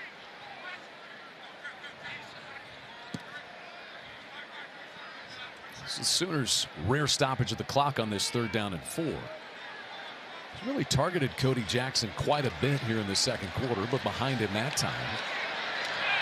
Ball a little bit high, but caught by Braden Willis. Rumbling inside the 15 and down to the 12, where Micah Nelson finally spills him, but 29 yards to the H-back. Nice toughness by Braden Willis. It's a high throw. Good job by Spencer buying some time. Good throw on the run. Nice high catch, and the yards after the catch. They didn't get a lot of that against Tulane last week, the yards after the catch. And that's what, it's nice yards after the catch there, and that's something they need to have as the season unfolds. This Paycom first down for the Sooners is their 21st of the first half. Fake handoff to Brooks. Out in the flat. Jackson pounds his way inside the 5. Charles Gaddy on the tackle.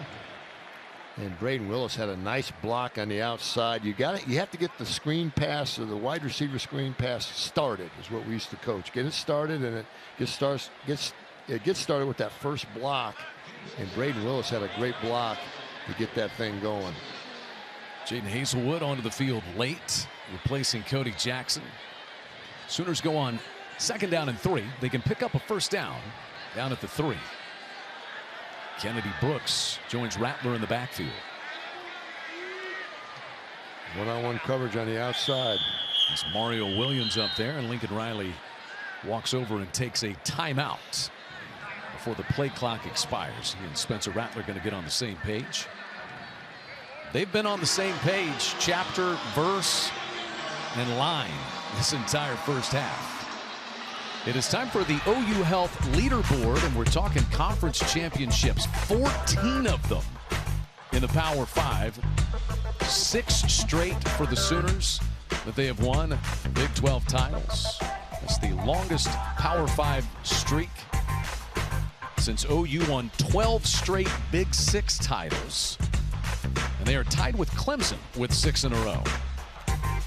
Yeah, that's impressive. And Lincoln Riley himself is the only coach in FBS history to win a conference title in his first 4 years. Trying to go 5 for 5. He turns 38 tomorrow. So an early happy birthday to the Sooner head coach, Lincoln Riley. Very impressive run that Oklahoma's had here. He is 23-2 here at Gaylord Family Oklahoma Memorial Stadium. Minute 58 left here in the opening half. Kennedy Brooks and Jeremiah Hall flank Rattler on either side. Rattler for Hazelwood at the goal line. He's in for the 2nd time tonight. Touchdown Oklahoma, the big target. Jaden Hazelwood bulls his way in, and Oklahoma leads 44-0. He is an excellent inside the 20 receiver down there. Just because he's 6'3", he's a big target. Here's your phase stop, your back shoulder throw again. Perfect timing, perfect placement. And Hazelwood, strong hands to the catch point. But you like those 6'3" receivers down there. You match them up on smaller corners, and that's tough on a defender. PAT by Burkich is good. 45-0 Oklahoma. 11 different receivers have caught at least one pass tonight from Spencer Rattler, and Hazelwood is the first with 2 touchdown catches. How about the night for Spencer Rattler? Chuck, the numbers last week solid, but by his standards, not quite there. Different story tonight. Well, it is a different story, and you mentioned, Chad, 11 different receivers have caught the ball. So that tells me he is reading coverage very well. He's not staring down as the number 1 receiver, and he's making all the throws tonight. Every single one, swing passes out of the backfield. Here's a nice fade stop in the corner. And here's another back shoulder throw to Hazelwood. He's making all the throws tonight. But the most important thing he's doing is setting his feet. He just wasn't setting his feet properly last week against Tulane. Obviously, Lincoln Riley being a great quarterback coach himself, worked on it this week. And he also has that laser focus that Lincoln Riley wanted tonight. You could tell that his body language and his demeanor is a lot different. Calvin Jones trying to make something happen in special teams. Takes it from his own goal line. Able to get it out to about the 30. Oftentimes you look at quarterbacks in the history of the game, and when they have the great arm talent, they always think they can get away with it sometimes by just throwing all arm and not setting your feet just because I have the arm. Kind of like what Mahomes does. There's only one Mahomes. Everybody wants to be him, but there's only one of those guys that can do all those arm angle throws. 100% of the time, you have to set your feet to get the solid, accurate throw, and that's what Spencer Rattler's doing tonight. Yeah, Patrick Mahomes got a couple of Sooners clearing a path for him up front. Creed Humphrey drafted out of Oklahoma, and Orlando Brown traded there in the offseason. This is Kenny Benjamin, and he gets decked by Delarian Turner-Yell. They call him DTY. That looked like some TNT from DTY. Well, he's the leading tackler last week against Tulane with 10. And very impressed with his leadership and the way he rallies to the football. Wells in a hurry, throws that one just wide of his target, C.J. Williams. Ron Stokes getting some pressure. Yeah, Stokes had pressure on him. That's why that throw didn't make it. He couldn't step into his throw. So it's a 3rd and 6. Catamounts face the possibility of giving this ball back to the Sooners. Yeah, that's what you don't want. Just run your offense. You know, you can't worry about the score. Just try to get better, in the second half. And Benjamin joins Wells, who flips it to Benjamin. Nothing happening. Sooners had that one sniffed out from the get-go. Shane Witter provides the finishing touches from his linebacker spot. And the Sooners are really running to the football. You're seeing at least 8 or 9 guys running to that football in that picture when the play is stopped. Witter and Isaiah Thomas. Isaiah Thomas, 13 tackles for loss a season ago. He had 3 tackles and a forced fumble last week. The IT department. He has that high motor, as Alex Grinch says. So Catamounts are going to let as much time run off the clock as they possibly can, but punt it away with 30 seconds left in the half, and Mims will make a fair catch at the 35-yard line.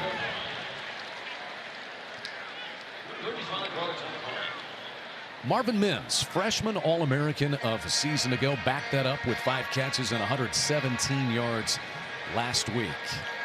This is his freshman season, and he was excellent, but he's the #1 guy on this team at the wide receiver spot, Joe. Yeah, he's a big play guy. I mean, you see the yards per reception. And I noticed last week when Spencer was scrambling a little bit, he was always looking for Marvin Mims on the scramble. Tonight, he's spreading the ball out a lot better, but why not? You got to look for him first, right? Just 1 catch and 1 target tonight for Marvin Mims, but Spencer Rattler completes a pass to 11 different receivers and throws for 189 yards and 5 scores in a dominant opening half in Norman. Sooners 340 yards of total offense. The defense allows -4 yards rushing and just 70 total yards in half number 1, and a dominant performance thus far against the Catamounts, Western Carolina. Pretty good half. Not much you can correct with the Oklahoma staff at halftime, other than let's get some more players into the game. Chuck's going to visit with Bob Stoops at the break in just a moment, but Leslie has head coach Lincoln Riley. Well, Coach, a very balanced performance on offense. How'd you keep their defense on their toes? Our guys played well. You know, we had both working, run game and throw game really from the beginning. Guys made some competitive plays. We played pretty good up front. Yeah, the defense has been okay, too. They have negative rushing yards. Anything you're not happy with in the first half? A couple penalties, you know, that need to be cleaned up. But, you know, we were in this situation last week. We played a good first half. You know, we'll see if our mentality's improved the second half. All right, thanks very much.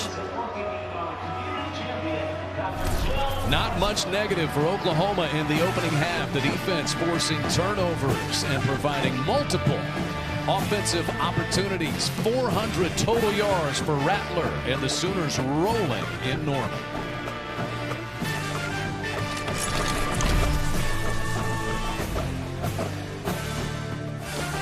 Well, welcome back to a great first half by Oklahoma. It's been a 45-0 game, and I don't think there's anything that's going wrong on both sides of the ball. Great half by Spencer Rattler, as well as Alice Grinch's defense is all over the field right now and putting a lot of pressure on the Catamounts. But we have a special guest in the booth.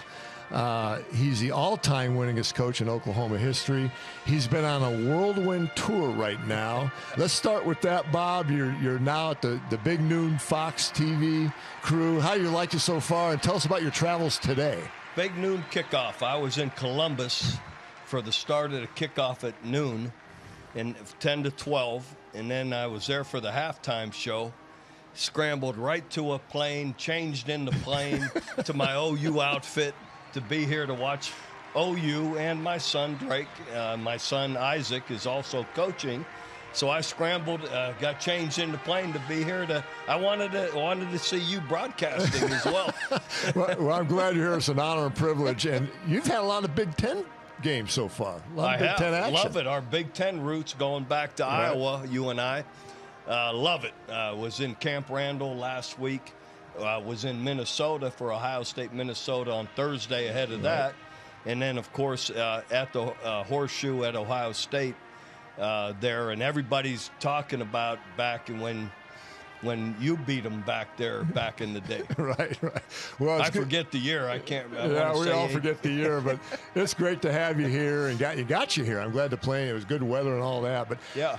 Really excited that you have been inducted in the College Football Hall of Fame. It's going to be in Las Vegas in December. I'm going to be there. I'm very proud to be a part of your regime. And tell us how you feel about it. I'm humbled. No one gets there by themselves. You're in the College Hall of Fame as a player. A bunch of players around you helped you get there. Same with me. You helped me get there as my old coordinator for a long time, as well as my quarterback coach. Tell the story a lot. I'm watching I lose Mike Leach to Texas Tech, and I'm watching Chuck get into the College Hall of Fame the same year, that December. I told my wife, I saw you at the Hall of Fame. I'm there for you and for a bunch of friends. I said, I'm going to hire Chuck Long as my quarterback coach. She goes, really? I go, well, I'm not going to bother him while he's getting in the Hall of Fame. I'm going to call him Monday when he gets home. And you came with me to be my quarterback coach and then my coordinator. I'm glad you called me up. It was a great run. We won a 2000 national championship. Tell us a memorable game out here. We're playing. Oklahoma's playing Nebraska next week. My favorite game ever was Nebraska #1, 2000. Nebraska here at home. We had just beaten Texas bad 63-14. And 41-31, we had beaten K-State, who was the previous year Big 12 champ. Or no, they had lost, but, it was a great team. And then here comes Nebraska, #1 in the country, here to our place. And we're 3, I think, 2 or 3. And they go, first 2 series, they go up 14-0. And sure enough, we come storming back. 31 unanswered points, 31-14. Never before, and I don't think since, they stormed the field, tore down the goalposts, and I think it was OU's back. That's what everyone realized, and we finally realized it as well. Fun to be a part of that. Hall of Fame inductee Bob Stoops. Looking forward to December in Las Vegas. I'm going to be there. It'll be a lot of fun. You're the best, Chuck. Always good to be with you, buddy. Good to be with you, Bob. And we'll be back with some highlights of the first half. It's halftime here between the Oklahoma Sooners and Western Carolina Catamounts. Next week will be the first meeting between Oklahoma and Nebraska since the 2010 Big 12 championship game. A decade before that, the two teams met in a classic battle that vaulted the Sooners into national title contention. One question a lot of people ask you, Coach, and they're honest. Did you think that this could possibly happen? Win a big win over Texas and beat K-State, now Nebraska coming up? Sure, I would hope we would think this could happen. Otherwise, we're not doing our job and we're not preparing right. The Sooners in 2000 had a nice September, but the schedule wasn't very tough. So they go into that October unbeaten. This was in the days when you didn't see a lot of miraculous turnarounds. But then came Nebraska. Nebraska, Oklahoma would be ranked 1 and 2. And the biggest game at Owen Field in years and years and years, since at least the 80s. You get in that game, and the Huskers were good, no doubt about it. The last time these two teams played, I mean, Nebraska just shoved Oklahoma's nose in it. It was bad. And they come to town, and I think there's still a little bit of intimidation factor. That was an amazing piece of history right there. Very, very few programs would have run up against that many ranked teams in those few number of weeks, and let alone, be in a position to win all three. The stadium was electric at kickoff. It felt like, the good old days. And Nebraska scores, and then Nebraska scores again. It's 14-0, and you think, well, all good things must come to an end. Crouch will keep it, and he's free. Eric Crouch, great speed. They aren't going to get him. I mean, it looked like it's just going to be a joke to even be playing them. And people are saying, well, that was great while it lasted. We did beat Texas this year, and, that was fun. But our program's going to be great, but I guess that's it for for this year. I got to admit, you check your whole card a little bit like, ooh, this isn't going like I was hoping. I think the great coaches, two things set them apart, and one's the kicking game, and the other is their ability to change the momentum back in their favor. How quickly they can get their offense moving when they haven't moved it early. The game plan, all those kind of things has to sort of be abandoned a little bit. Now what do we do? We're not working. Nebraska, I mean, they're a well-oiled machine. We actually were so excited to be on the football field to play. We would overrun the play, and then after that we calmed down and got the little early jitters out. But they kept clawing and they kept going, and the defense solidified, and then the defense got really stiff, and Nebraska didn't do anything the rest of the day. Andre Woolfolk had a miraculous catch. When he makes this crazy acrobatic catch off his foot, he kind of kicks it to himself in the air. Making the catch, he did make the catch. At the 30 is Woolfolk. He one-handed it. And I mean, from that point on, nothing went wrong. Gonna loft it long, man out there. He's got him. Curtis Fagan, touchdown, Oklahoma. And they block it. And Oklahoma's got it inside the 5. First and goal at the Nebraska 8-yard line. End around, Josh Norman, touchdown! We shut them down on defense. Torrance Marshall had a huge day. Rocky Kalmus had a huge day. And from that point on, it was just kind of domination. Crouch drops back in trouble. And down he goes, back at the 30. Torrance Marshall, the linebacker. Straight drop. Sideline intercepted. Derek Strait. And Strait might go straight to the end zone. Touchdown! And, tearing down the goalpost, a crowd on the field. I don't know that it ever happened before, but it hasn't happened since. The place went crazy. Town in Norman just goes wild. In about 36 hours, they were going to be ranked #1 in America. And to think that only 18 months earlier, 20 months earlier, they were a second division Big 8 team with very little going for them. It was an amazing sea of humanity down there on the field. Maybe as much about celebrating a great victory, but also a great future. What they saw now was possible. They finally got it. It was their epiphany. They saw all that what everybody has been trying to tell them could happen if they're intentional about the mindset, intentional about the support, intentional about doing the right things. That's the same thing permeated with the team, and we went on and kept winning. Welcome back, Oklahoma. And Chuck, you all would go on to win a national championship. It signified Oklahoma was back. That game right there, you were about one booth over from where we are tonight. Calling plays for that one. What are your most fond recollections? Well, as the video said, I mean, we get down 14-0. We made this great comeback off of special teams and some defensive turnovers. And I remember specifically we had a play. You saw Josh Heupel to Curtis Fagan. I mean, Nebraska had zero coverage, meaning they brought the house on a blitz, and we had an unblocked guy, and Josh just kind of faded back and hit Fagan on a deep post, lofted up pretty. I knew after that, I don't think we can lose this year after we won that game.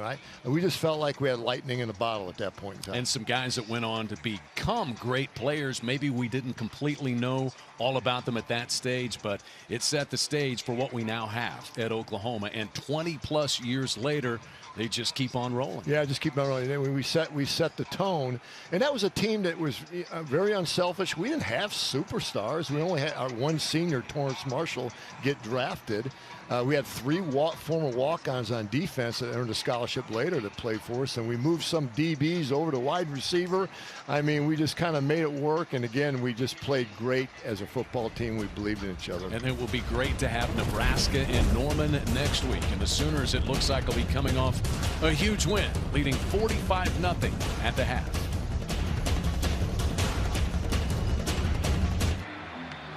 Second half about set to begin. Let's take a look at our Paycom marquee matchup for the night. And we went with a pretty obvious selection. The quarterbacks, Chuck. Well, not so good for Rogan Wells. He's feeling a lot of pressure from that really good defensive front for Oklahoma. But on the other side, Spencer Rattler has been flawless. I mean, 20-26, 12.2 average, and 5 touchdowns already in just one half a play. But most importantly, 11 different receivers have caught the ball, and he's not turning the ball over, as you see, with no picks. That's what you want in your quarterback. But he's really reading things well, and what he's done mechanically, he's setting his feet a lot better than he did against Tulane. Sooners won the toss. They deferred, so they get the football to start half number 2. It was Mario Williams who caught a touchdown pass, his second as a Sooner back there deep, and looks like we may see Caleb Williams taking over for Spencer Rattler. The beat goes on at Oklahoma because this is the #1 overall quarterback recruit in the class of 2020. High school team didn't play last fall in 2020. And so here is Caleb Williams out of Washington, D.C., Gonzaga Collegiate High School. More of a dual threat quarterback, 5-star quarterback, as you mentioned, Chad. Really anxious to see what he can do. Jaden Knowles is in the backfield as well, transferred from Southwestern Oklahoma State University. Impressive show by Spencer Rattler and the first team offense. And that ball a little bit wide, incomplete, and out of bounds. Let's look back at what Caleb Williams did last week in his debut. Yeah, he had a little wildcat shotgun on the goal line, and pretty easy play there with a pulling guard. Show a little bit of toughness there. Got to get a little bit lower, though. You don't want take those shots on the thigh. The last throw he made just now, just a little bit late to the sideline on the rollout. This is just a keeper. And full send for Caleb Williams. Knocked out of bounds at the 18-yard line. Well, you mentioned dual threat. That was definitely a threat. That's a threat, and that's what he can do, and that's why he was the #1 quarterback in the country. Can run and throw. Look, just a little read on the defensive end, and he keeps the ball, and he's off and running. He stumbles a little bit at the end, but shows some really good speed and power in the open field, but he did a nice job at that, reading that run option on the defensive end, and kept the ball. 59 yards for Caleb Williams. Now wants to throw it. Shows you his nimble feet. Threw that one into a dangerous spot and ruled out of bounds on that play. Yeah, he just, nice little scramble there. He threw the ball a little bit late, but he was rolling to his left and threw a bullet. And his feet weren't entirely set, so you saw his arm strength there. Very impressive. Cody Jackson, again, the intended receiver. Lincoln Riley wanted to look at some of these young wide receivers as well. feels like have been pressing for playing time. Jaleel Farouk, one of them. Certainly Cody Jackson, who's been targeted multiple times tonight. Williams on 2nd and 10 this time. Just checks this one down short and complete. That is Jackson Sumlin, the walk-on son of former Sooner offensive coordinator Kevin Sumlin. I like what Williams did there. He was looking all the way to his left. Nobody was open. Came all the way back to his right to his number 3 receiver. And usually a young quarterback is going to 1, maybe the second guy, but he went all the way to 3 there. That's impressive. So 3rd and 8 from the 14. Initial drive of the second half. Sooners leading 45-0. Williams all kinds of time. And this is down to the 3-yard line. Sumlin. It's a gain of 12 for Jackson Sumlin and Caleb Williams. Yeah, nice job again going to his number 3 receiver in the progression. Oftentimes young quarterbacks, again, don't get that far in the progression. So far, so good for Caleb Williams. Very impressive start. Now, that offensive line gave him plenty of time, as you mentioned, Chad, to be able to do that. But going to his 3rd receiver, young guy, pretty good. Sooners so deep at the offensive line spot. Wanye Morris and Eric Swenson in there.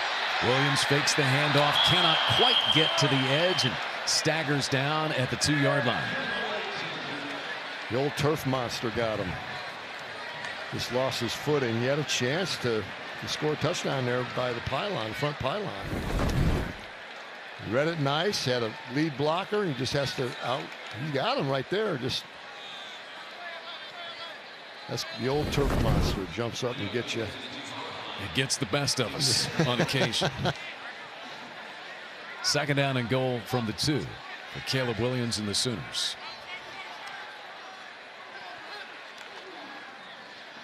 Knowles darts over the left side, met at the line of scrimmage. He'll be wrapped up and pushed backward. It was Kareem Taylor, who had 10 tackles last week, making the play. Just a little inside zone, and nice play by Western Carolina's. Getting some push up front.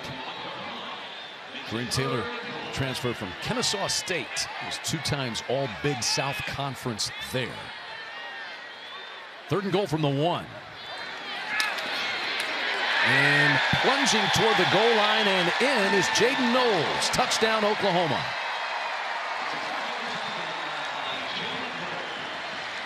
Jaden Knowles just kept his pad level down, leg drive at the first contact, and there's your inside zone blocking. Not real square up front, but that was all Jaden Knowles right there. Keep those pads low. His pads were lower than the defense, and you're going to score. 8 plays, 75 yards, 3 minutes and 8 seconds on that drive. Big 59-yard run for Caleb Williams that jump-started things. Yeah, nice drive by Caleb Williams. Good start. 52-0 Oklahoma. Opening drive of half number 2. Successful for Jaden Knowles and the Sooners. Jaden Knowles with that last touchdown made it OU 52-0. Now, right now, his day job is to play football, which he is good at. But his dream job is to be a weatherman. In fact, his major is in meteorology.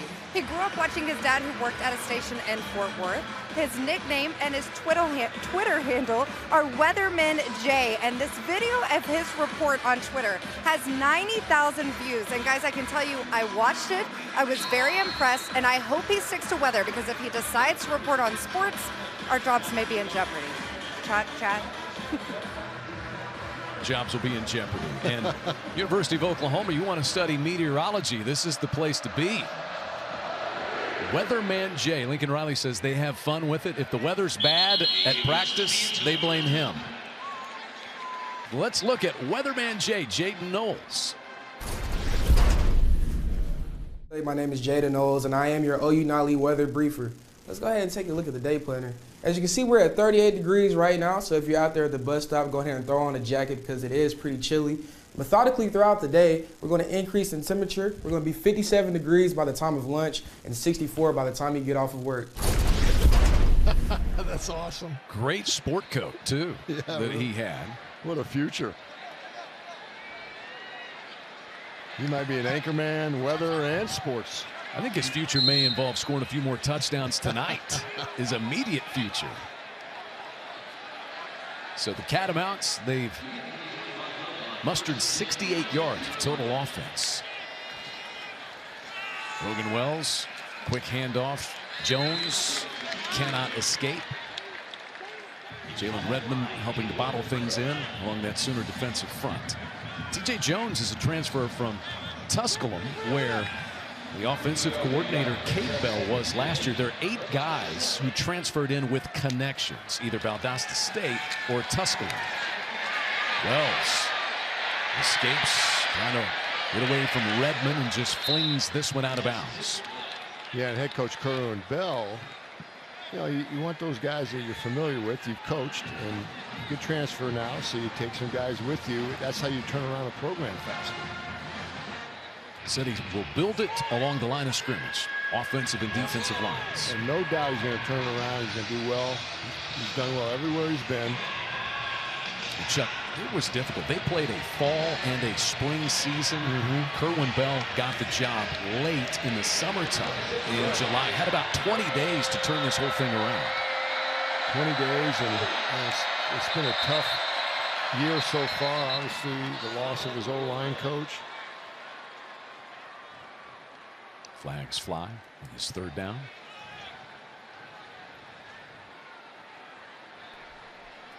False start, number 69, offense. 5-yard penalty, third down.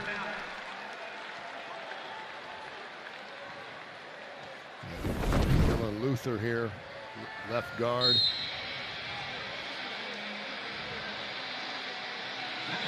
Not sure. A little flinch. Dylan Luther's wondering, what did I do? Wasn't me. 3rd and 13. Catamounts from their own 22-yard line. Heavy pressure and a sack. Winfrey helped jar the ball free. It's still loose, and it looks like Western Carolina falls on it. Clayton Bardall scampering back there to it. Winfrey, Isaiah Thomas, and Nick Benito nearly picked up the fumble. Yeah, we haven't talked about Nick Benito all night, but man, Logan Wells had no chance there. There was no blocking up front, and had no chance. Just have to hold on to the ball there. Don't make it worse. They're lucky to get back on it. I mean, this bunch is deep. Jalen Redmond back this year. Isaiah Thomas already having a great year. They lost Ronnie Perkins to the Patriots in the 3rd round of the NFL draft off that defensive line. Marvin Mims telling everybody to get away from this short punt that tumbles out of bounds well shy of midfield. Yeah, they're deep in talent, and they want to preserve this shutout. Caleb Williams in the offense producing a score on the opening drive of half number 1. Drive number 2 coming up on Balik Sports.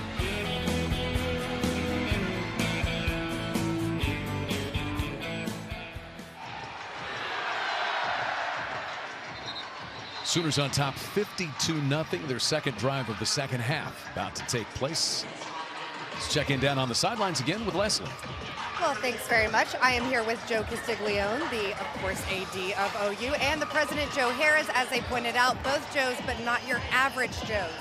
I took your line, I'm sorry. Okay, but the last time we did this, Joe C. took my mic. I told him he's not allowed to take over my interview this time. But Joe, a great night, a great turnout for you guys. I'm amazed, even with the score, your fans are still in the building.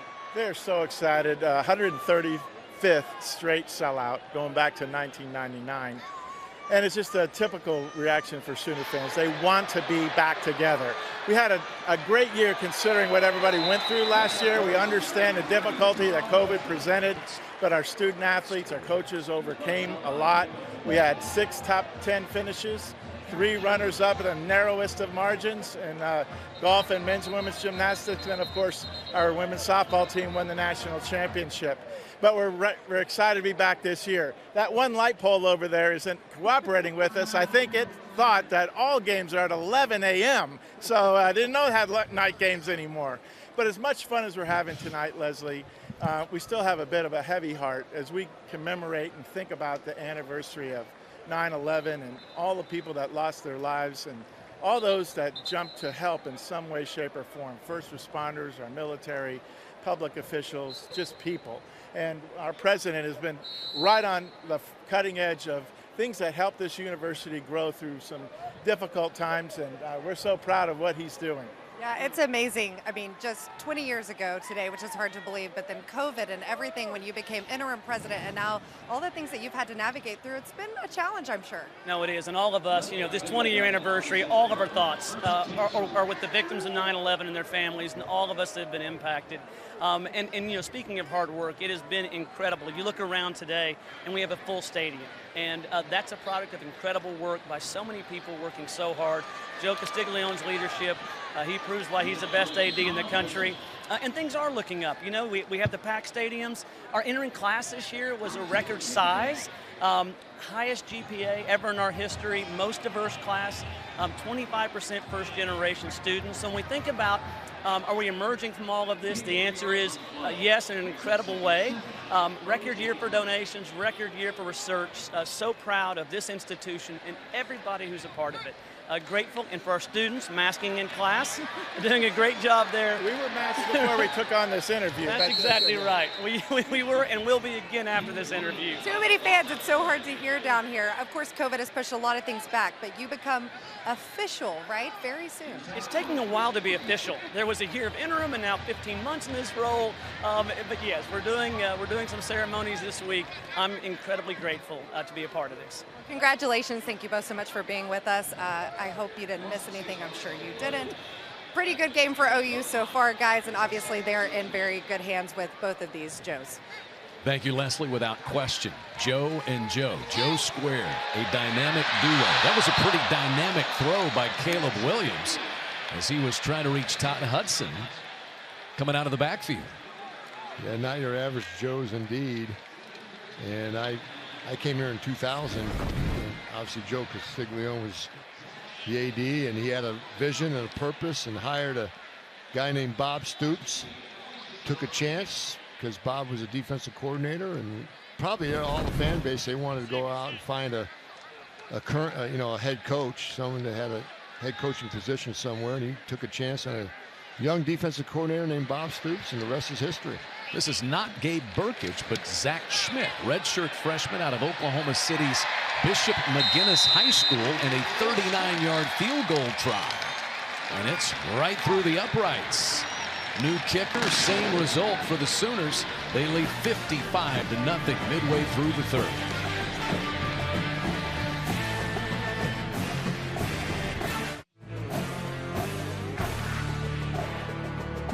Oklahoma football is brought to you by Landers Auto Group, proud partners of Oklahoma Athletics. By Home Creations, building memories, one home at a time. And by Phillips 66, live to the full.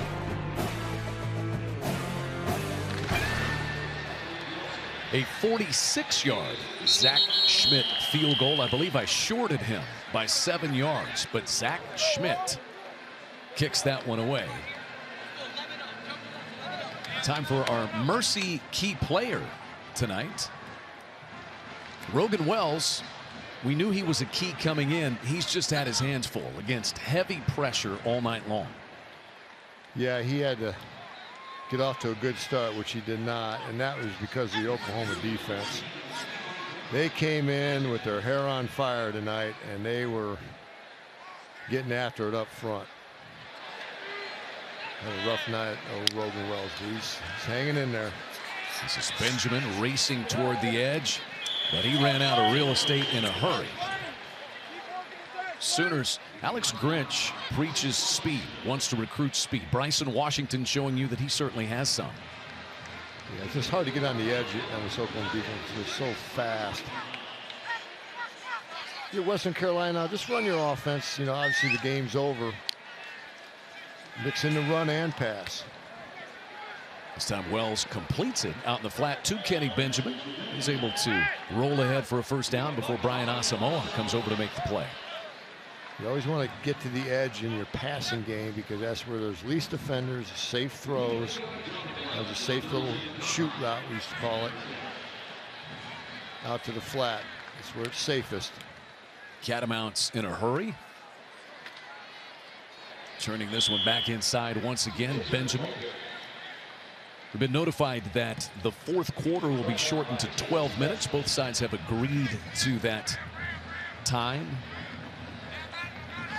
as Oklahoma just continues to rotate the bodies defensively. 2nd down 8 here. Wells a little bit out in front that time. You see again Bryson Washington on the coverage. And the offensive line's given Wells some more time, and the new offensive line coach, it should be noted, is John Cooper for Western Carolina. John played here at Oklahoma when I was coaching here. He's one of our offensive linemen. Center is now the new offensive line coach for Western Carolina. Just took over. And he was the 2008 Big 12 Offensive Lineman of the Year, blocking for the Heisman winners, Sam Bradford. Wells drilled by Caleb Kelly, but completes the pass. It's going to be short of the first down, it appears, by a yard or two. But he's able to find C.J. Williams. Asamoah having a big night for the Sooners. Yeah, Asamoah's all over. Very impressive tonight. That was actually probably Rogan Wells' best throw of the night. He set his feet. He's getting some time up front now. So 4th and 2. Catamounts will go for it. They are 0 for 2 on 4th down tries tonight. This one they will pick up. T.J. Jones has dealt a shot, but the chains will move. Good job. Yeah, good job by Rogan Wells. Just a little rollout here.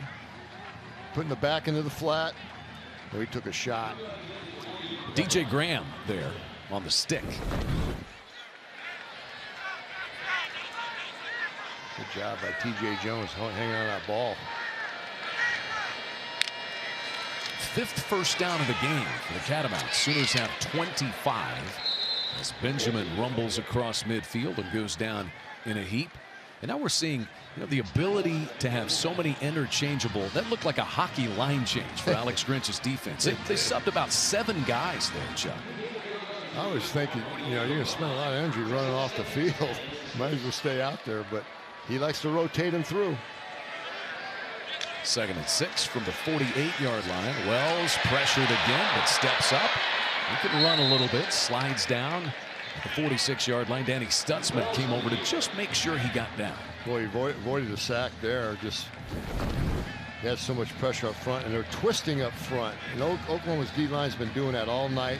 Just a deep defensive tackle, defensive end twist stunt on both sides, and Western Carolina's had problem picking that up front all night long. But it is a 3rd and manageable, and they got a nice little drive going. Best of the night for the Catamounts. But it faces 3rd and 5 from the 47. Now empty backfield. Pass out into the flat. Calvin Jones trying to circle his way back. Lost the football at the end of the play. We'll see who has it. Sooners say they do. Oklahoma forces another turnover. They are swarming to the football. Boy, what a half it's been so far for Bryson Washington. He recovers the fumble. The Sooners up 55-0.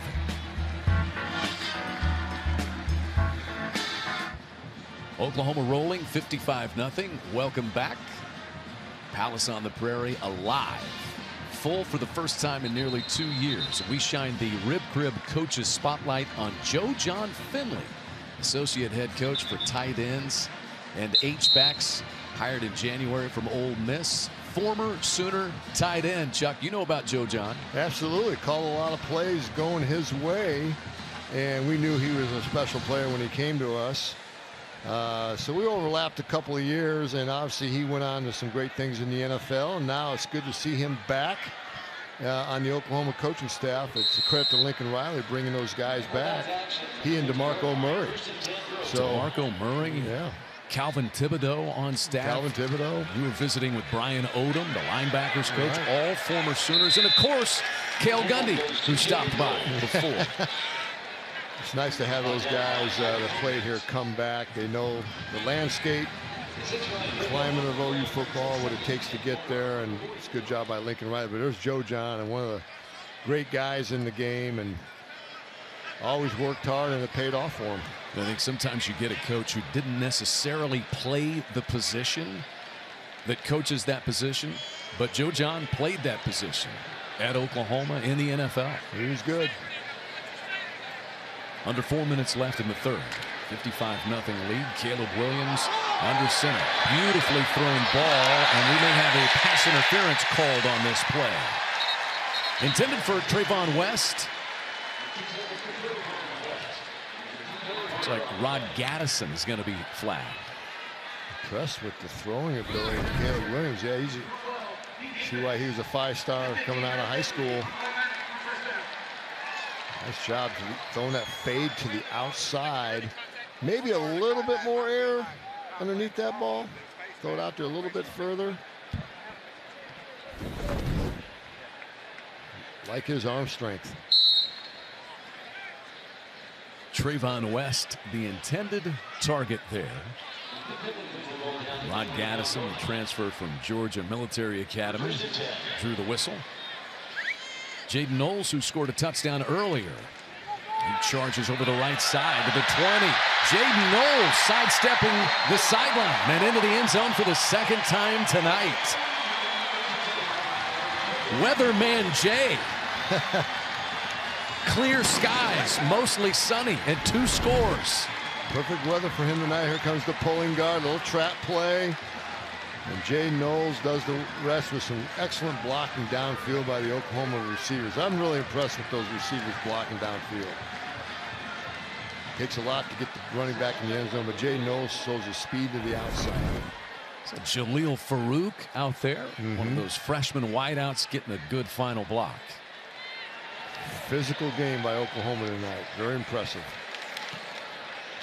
Zach Schmidt back for another PAT. And the Sooners up 61-0. We heard Joe Castiglione and Joe Harris talking about just how great it is to have the fans back. They did a good job. Some of them have left, but the horizontal striping of the stadium was a big success in remembrance of 9/11 tonight. So many of them are still here, though. When you have to wait so long to be in this cathedral of college football, you want to savor every last second, right, Chuck? Absolutely. It's been a long time. As you mentioned, Joe C. has done a great job of COVID mitigation and trying to keep people safe, and it's been a delicate balance for all athletic directors across the country the last 18 months or so. But they do it with class and style here, and safety above all else. And Joe C's done a great job with that, as he always does. I was actually, you mentioned 9/11. I was actually, 20 years ago, not too far from this booth. I was in an office right over here, coaching for Bob Stoops when that happened.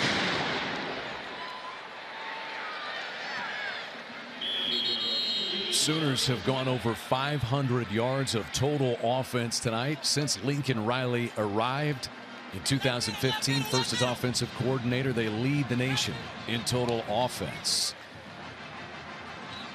You see what they have done, over 500 yards, nearly 68% of the time. And he has more rushing yards than passing yards tonight, and they have great balance. 262 rushing and 256 passing.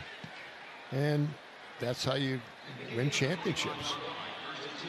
By having that balance, by distributing the ball to 11 different receivers in the pass game, using your running backs, playing great defense.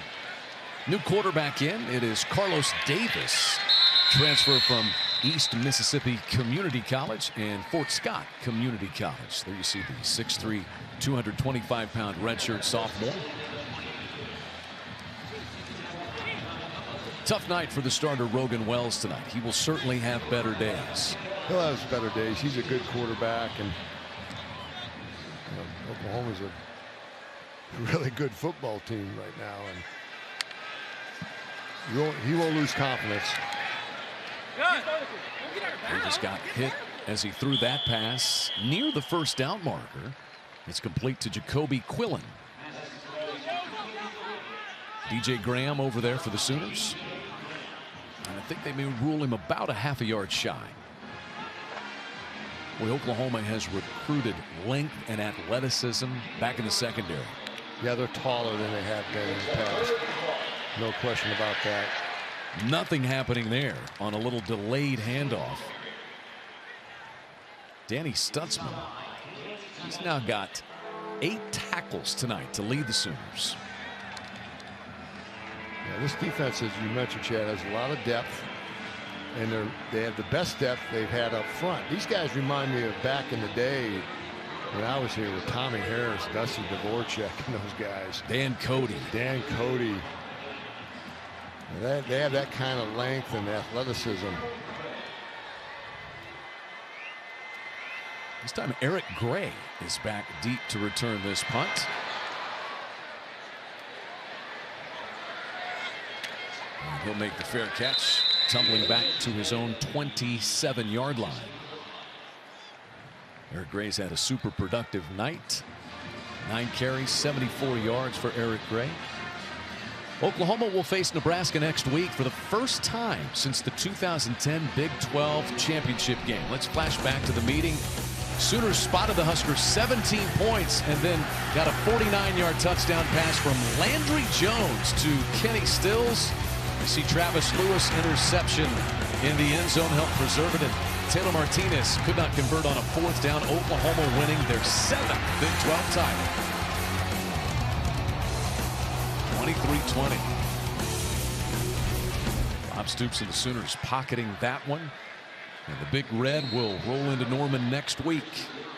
11 a.m. kickoff. Taking on the Sooners. That was sorted out from the beginning. Todd Hudson, there's not much that he could do. And to look at the Phillips 66 upcoming schedule for the Sooners. Get Nebraska, and then it's into conference play at home against West Virginia. The schedule is very favorable for Oklahoma. Watching Texas way behind in the 4th quarter. Iowa State lost to your Hawkeyes today. You and Coach Stoops had a mini celebration. We did. That was a big game today, 9 versus 10, and didn't really end up that way. It was more lopsided than I thought, but great victory for Iowa. Caleb Williams calmly avoids the pressure and spins out of bounds. Nice job. Nice poise by Caleb Williams, getting out of the pocket and making a positive from a negative situation. You mentioned that Nebraska game, you know, that was always a huge rivalry, Oklahoma-Nebraska. I remember growing up with that, Chad. It was at Thanksgiving Day, and our house shut down just to watch that game. Don't knock on our door growing up. Nope. During that game. So fondly remember the 85 and 86 games. Remember the Keith Jackson tight end reverse here in 85, 86. He caught a one-handed pass. Beautiful catch out of the backfield. Full send for Jaden Knowles up the left sideline. Can he get in for the 3rd time? Denied. This is a night that Jaden Knowles will not soon forget. Just a little wheel route, we used to call it, coming out of the backfield, and they lost them in man-to-man coverage there, and it's just a foot race. This blue coverage, Western Carolina, but those swing routes are always nice to have in your back pocket, those running backs coming out of the backfield. 4th quarter time for Lincoln Riley and the Sooners, leading 62-0. Get the 4th quarter will be shortened to 12 minutes. We'll have it for you with Caleb Williams, the Sooner offense, and weatherman Jaden Knowles in full control over Western Carolina.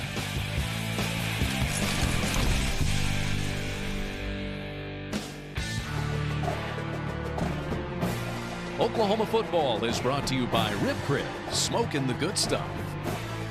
And by Oklahoma Buick GMC dealers. See your Oklahoma Buick GMC dealer today. It will be an abbreviated 3rd period of only 12 minutes. Both sides agreeing to that here tonight. Welcome back with Chuck Long and Leslie McCaslin. I'm Chad McKee. Caleb Williams looking the part so far tonight. That's a strike complete to Jackson Sumlin. What's impressing me about Caleb Williams, he's looking one side of the field and coming back to the other side to his 3rd option. Young guys don't do that. Of course, all these guys are growing up with sophisticated passing games in high school, but he's really impressed me with the way he's scanning the field. 2nd and 4 from the 9-yard line. This toss is just a little bit behind Todd Hudson.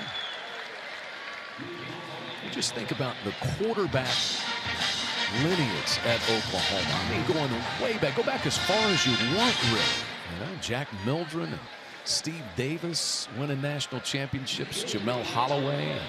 Thomas Lott. Thomas Lott. Then the more modern era with Josh Heupel, Jason White, Sam Bradford, Landry Jones, and then the last 6 years with Lincoln Riley, Mayfield, Murray, Jalen Hurts, Spencer Rattler, and we get a glimpse of Caleb Williams tonight. And a huge hole for Todd Hudson to scamper into the end zone.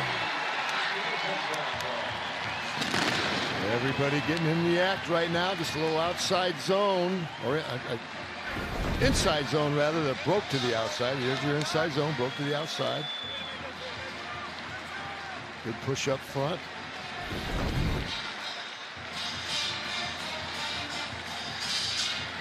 And everybody's getting in the act now, Chad. And what they're saying on the sideline right now, preserve the shutout.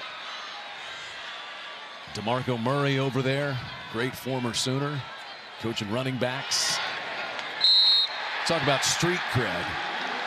He's got it with his players, does he not? That's a great hire, because now you can get all the living rooms for all the running backs nationally.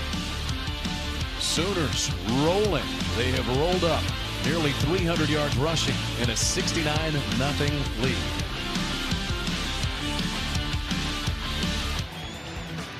Our Air Comfort Solutions game summary, 69-0. Sooners on top. Spencer Rattler, good night. And 7 different Sooners have scored a touchdown, at least one. Yeah, everybody's getting in the act tonight. And they're getting a lot of players some playing time, which is most important. Regardless of the score, you're getting guys in, and that will help you down the road with experience. You know, you having been a former head coach as well, you can reward a lot of these guys who are going to play on the scout team, take some punishment in practice, and get your guys ready. A night like this is special for them. It is.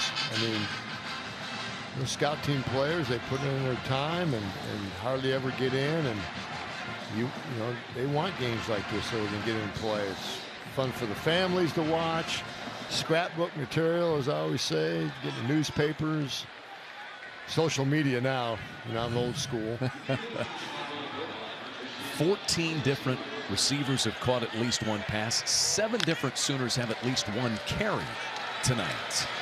This is a keeper.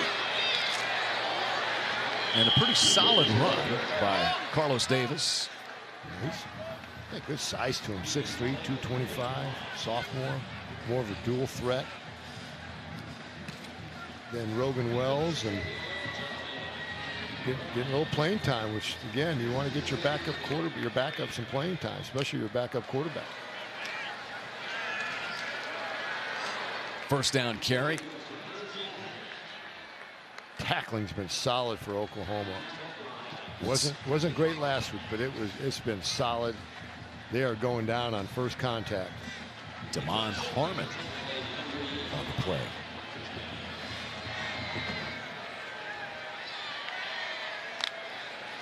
The 38, Catamounts. Well, I mean, there's not much there along the line of scrimmage. Ron Stokes, the stop that time. Yeah, they're just penetrating up front. That's where it starts. Pushing that offensive line back, and there's nowhere to go. Stokes was the 2019 Big 12 Defensive Newcomer of the Year. And there's a throw and a catch as Shane Witter moving out in open space. Yeah, just Shane Witter is, along with the rest of the Oklahoma defense, is flying around that field, and they're just fast to the sideline. It's hard to get on the edge of this Oklahoma defense. They're so fast, but it's the only chance they have at Western Carolina because they can't go up the middle line. Another 3rd down and 5 for the Catamounts.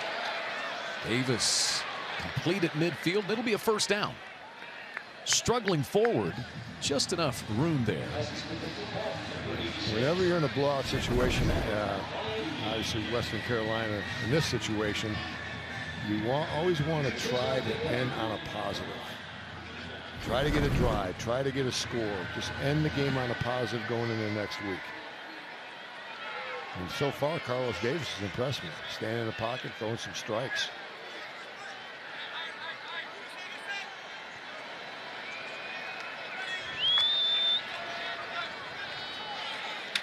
Stop and start.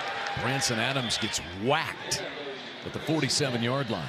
I mean, belted in a big collision. Stutzman, who's had a good night, but is slow to get up here. Yeah, that was a big collision. That was a little counter play up. Haven't seen too many counter plays. Just the first one. You could hear that all the way up here. That hit.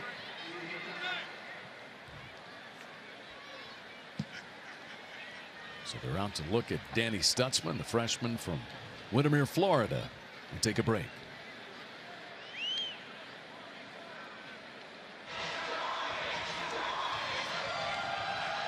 Able to walk off the field under his own power, Danny Stutzman favoring his left arm, his 10th tackle of the night. There he comes in.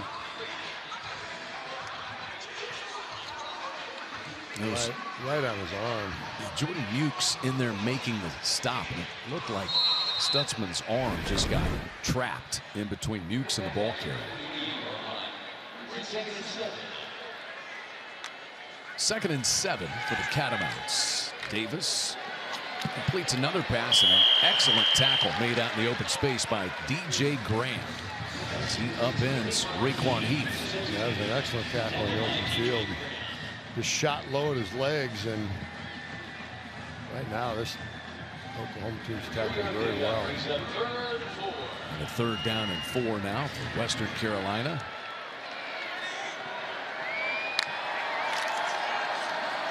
Pressure off the edge and well out of reach of the intended receiver, but a flag down. Yeah, Carlos Davis had to throw it too earlier than he wanted to. That Oklahoma pressure. Pass interference, number 22, the defense. It's a 15-yard penalty, results in a first down. Lincoln Riley not liking that call. Yeah, the only thing I can say, he's grabbing him low, and then he wasn't looking back at the ball. I'd say that's a good call. So Daquan Patton, the intended receiver there, that gives Western Carolina a first down at the Sooner 29-yard line. Preserve the shutout, Chuck. Getting close. Yeah, that's what they're saying on the sideline. They're yelling at him right now. Preserve that shutout. Carlos Davis has a man running open, but it's a little bit overthrown and incomplete. Oh, Carlos Davis had a chance for a touchdown there. If you just put a little bit more air on the ball. You got to drop that into the bucket, Chad. You can't let that ball just go flat. You got to get it up there high so it's dropping in a garbage can. Branson Adams was the intended receiver that time.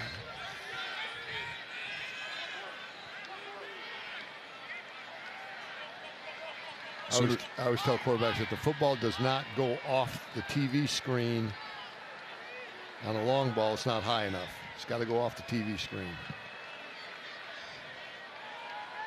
Sooner defense has given up just 122 total yards on the night. Trying to preserve a shutout. Davis escapes pressure.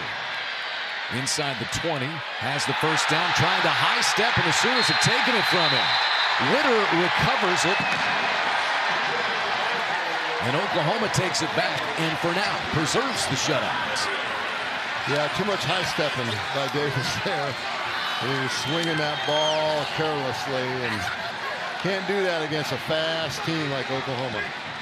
Ethan downs the strip. Shane Witter, the recovery. Oklahoma takes over, forcing their 2nd turnover of the night and their 5th of the young season.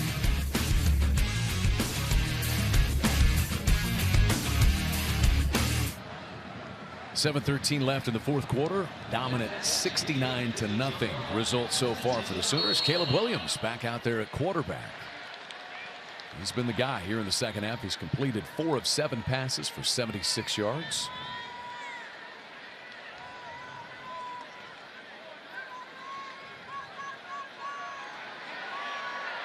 Looking up top.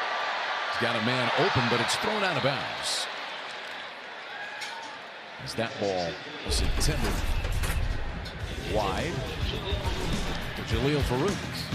It's time for a look at our play of the night. And how about a series of air comfort solutions plays of the game by the Sooner defense? Yeah, let's give that defensive line some love. They've been relentless tonight. You see all the pressure on the quarterback they've had. We had to give those defensive guys,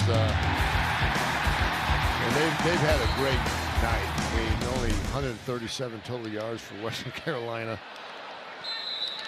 Only 32 yards rushing tonight. And Alex Grinch said so the other day. Trust Chad that they needed 4-quarter relentless pressure and focus. And they've done that so far because they're pitching a shutout. 2 more turnovers forced tonight. 5 total this season. All of them fumble recoveries. No interceptions this year. I bet they'll come. Williams, plenty of time. That's Stodner. And they ruled this incomplete. Nope, it is complete, but he's shy of the first down. Sooners' first punt of the season. That was Karsten Gross on the reception.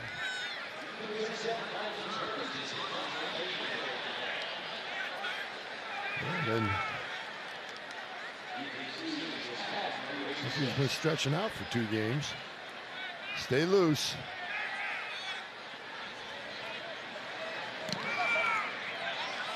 And he unloads on this one.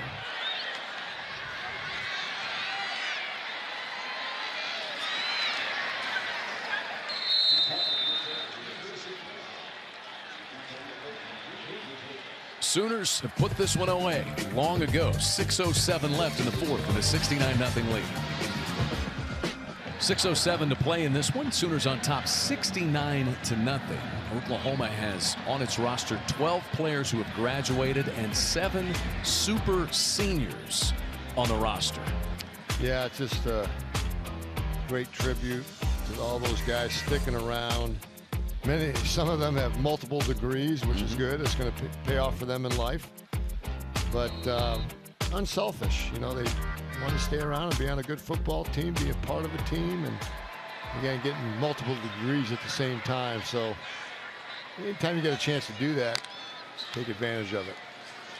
And in addition to that, I mentioned that Caleb Kelly's pursuing his MBA. He's going to have 3 degrees. Pat Fields and Jeremiah Hall are also pursuing their MBAs. Pat Fields is pursuing his MBA and his undergraduate at the same time.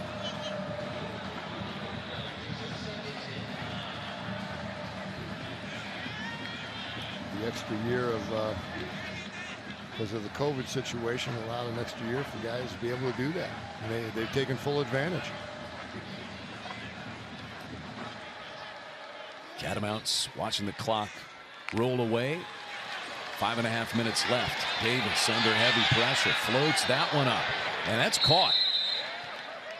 It was a nice job by Tyree Nelson, freshman from Atlanta, to stop and catch that over his shoulder. I'm impressed with Davis. He had the high step fumble, which was a big mistake, but he has really nice arm strength. Get that ball on a wheel route, puts it to the outside away from the defender, and a high ball. You give your receiver a chance to catch it. With pressure. Davis is intercepted. Washington headed back the other way at the 40. And Bryson Washington steps out of bounds with the 3rd Sooner turnover of the night and the first interception of the year by Alex Grinch's unit. And there's an interception there, Chad. And I'm not sure where Carlos Davis is throwing this ball. Who he's trying to get it to. I guess he was trying to throw the curl route out there and did not see Washington underneath.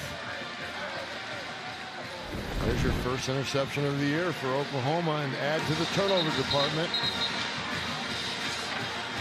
3 turnovers forced in each of the first 2 games by this Sooner defense. You always got to find the flat defender when you're throwing a curl route. And Davis did not see Washington in the flat. Sooners now they're going to switch quarterbacks once again.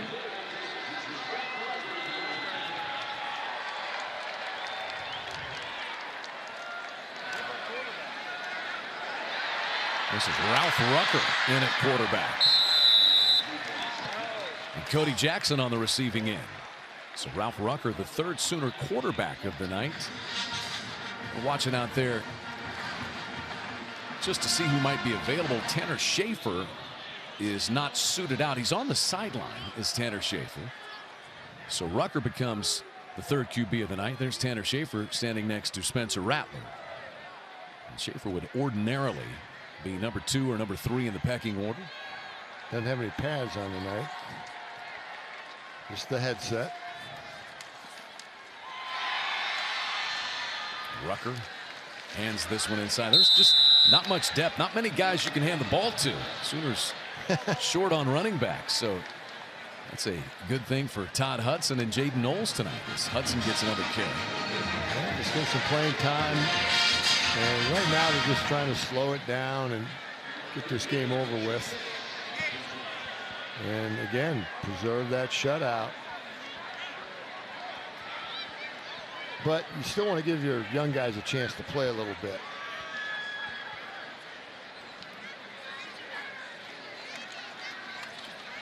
Hudson dragged down in the backfield. Darius Bell, the stop for Western Carolina as we move under 3.5 minutes left. I was in a game here back in 2003 against Texas A&M. We had them 77-0 by the end of the 3rd quarter, and Bob Stoops was the head coach, obviously, and he said, "Hey, Chuck, we can't get to 80 points. Do you have, what are we going to do?" I said, "Well, what do you want to do?" He goes, "Well, can you give it to the fullback?" And we only had one fullback on the roster, J.D. Runnels. And I said, "Coach, we don't even have a fullback play." And he said, "Well, put one in if you can." So we actually put in a little dive play to the fullback, J.D. Runnels, and actually managed to run out the clock and never got to 80 points. J.D. would have scored if you would have told him to. Yeah, I know. We were just trying to get out of the game, and we had to put in a play on the sideline. Jaden Knowles out of the game right now. Had a great night. Yeah. Sooners 339 yards passing, approaching 300 rushing. Balance has been outstanding. Todd Hudson gets the call. He charges for the first down. And down to the 2-yard line. Running backs are running physical tonight. And a lot of inside zone. Everybody runs inside zone. It's a physical run. And you really want to find out what your running back's about on the inside zone play. See how tough he is. And their running backs are tough tonight. Running hard. Ralph Rucker, the freshman from Lucas, Texas, Lovejoy High School, at quarterback now.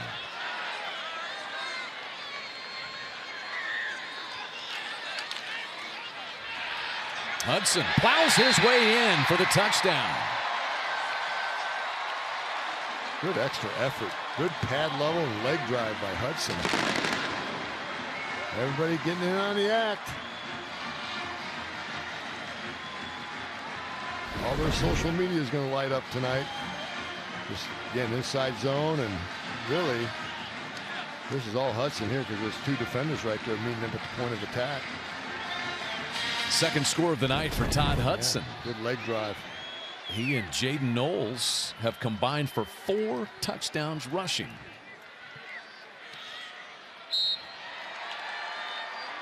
Extra point tacked on. Sooners hit 77 points. Time for our Paycom player of the game. It's been a while since we've seen him, but when we saw him He was pretty spectacular with Spencer Rattler. 20 of 26, 5 touchdown passes. He was excellent, and his mechanics were good tonight. He was setting his feet, throwing strikes. Had great poise, and he used 11 different receivers. Made all the throws tonight. You see the fade stop on the outside, hard throw to make. Same one over to the left. He came out with a purpose. Laser focus is what Lincoln Riley wanted him to have coming into this game, and his demeanor was different. His demeanor was different than some of that Tulane game, and it showed tonight. Paid off. Lots of marketing opportunities available now. I don't know about that one for Spencer Rattler, but he's got a fan base, right? There you go. He needs that hat. Leslie McCaslin will visit with Spencer Rattler in the postgame, find out what he thought of his night. He's a really focused guy.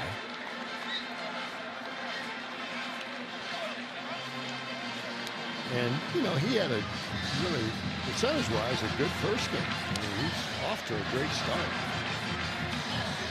for this season. Elected a team captain, and when your teammates select you to be one of those, remember, this is just his second season as a starting quarterback. Right. And don't forget last year the way he finished. Spectacular year, coming off an interesting year with COVID and the challenges of that, not getting the time as a quarterback in practice as you normally do. Spring ball, summer, fall, and really a fantastic year. In his last 7 games, he was 15 touchdowns and 2 interceptions. And off to a really good start this year, and a lot of good teams coming up. More challenging than Western Carolina, of course, but still a great night for him. Catamounts will just likely hand the ball off and run the clock out. Sooners going to move to 2-0 with Nebraska rolling into town for an 11 a.m. kickoff next Saturday. The old rivalry rekindled for one night.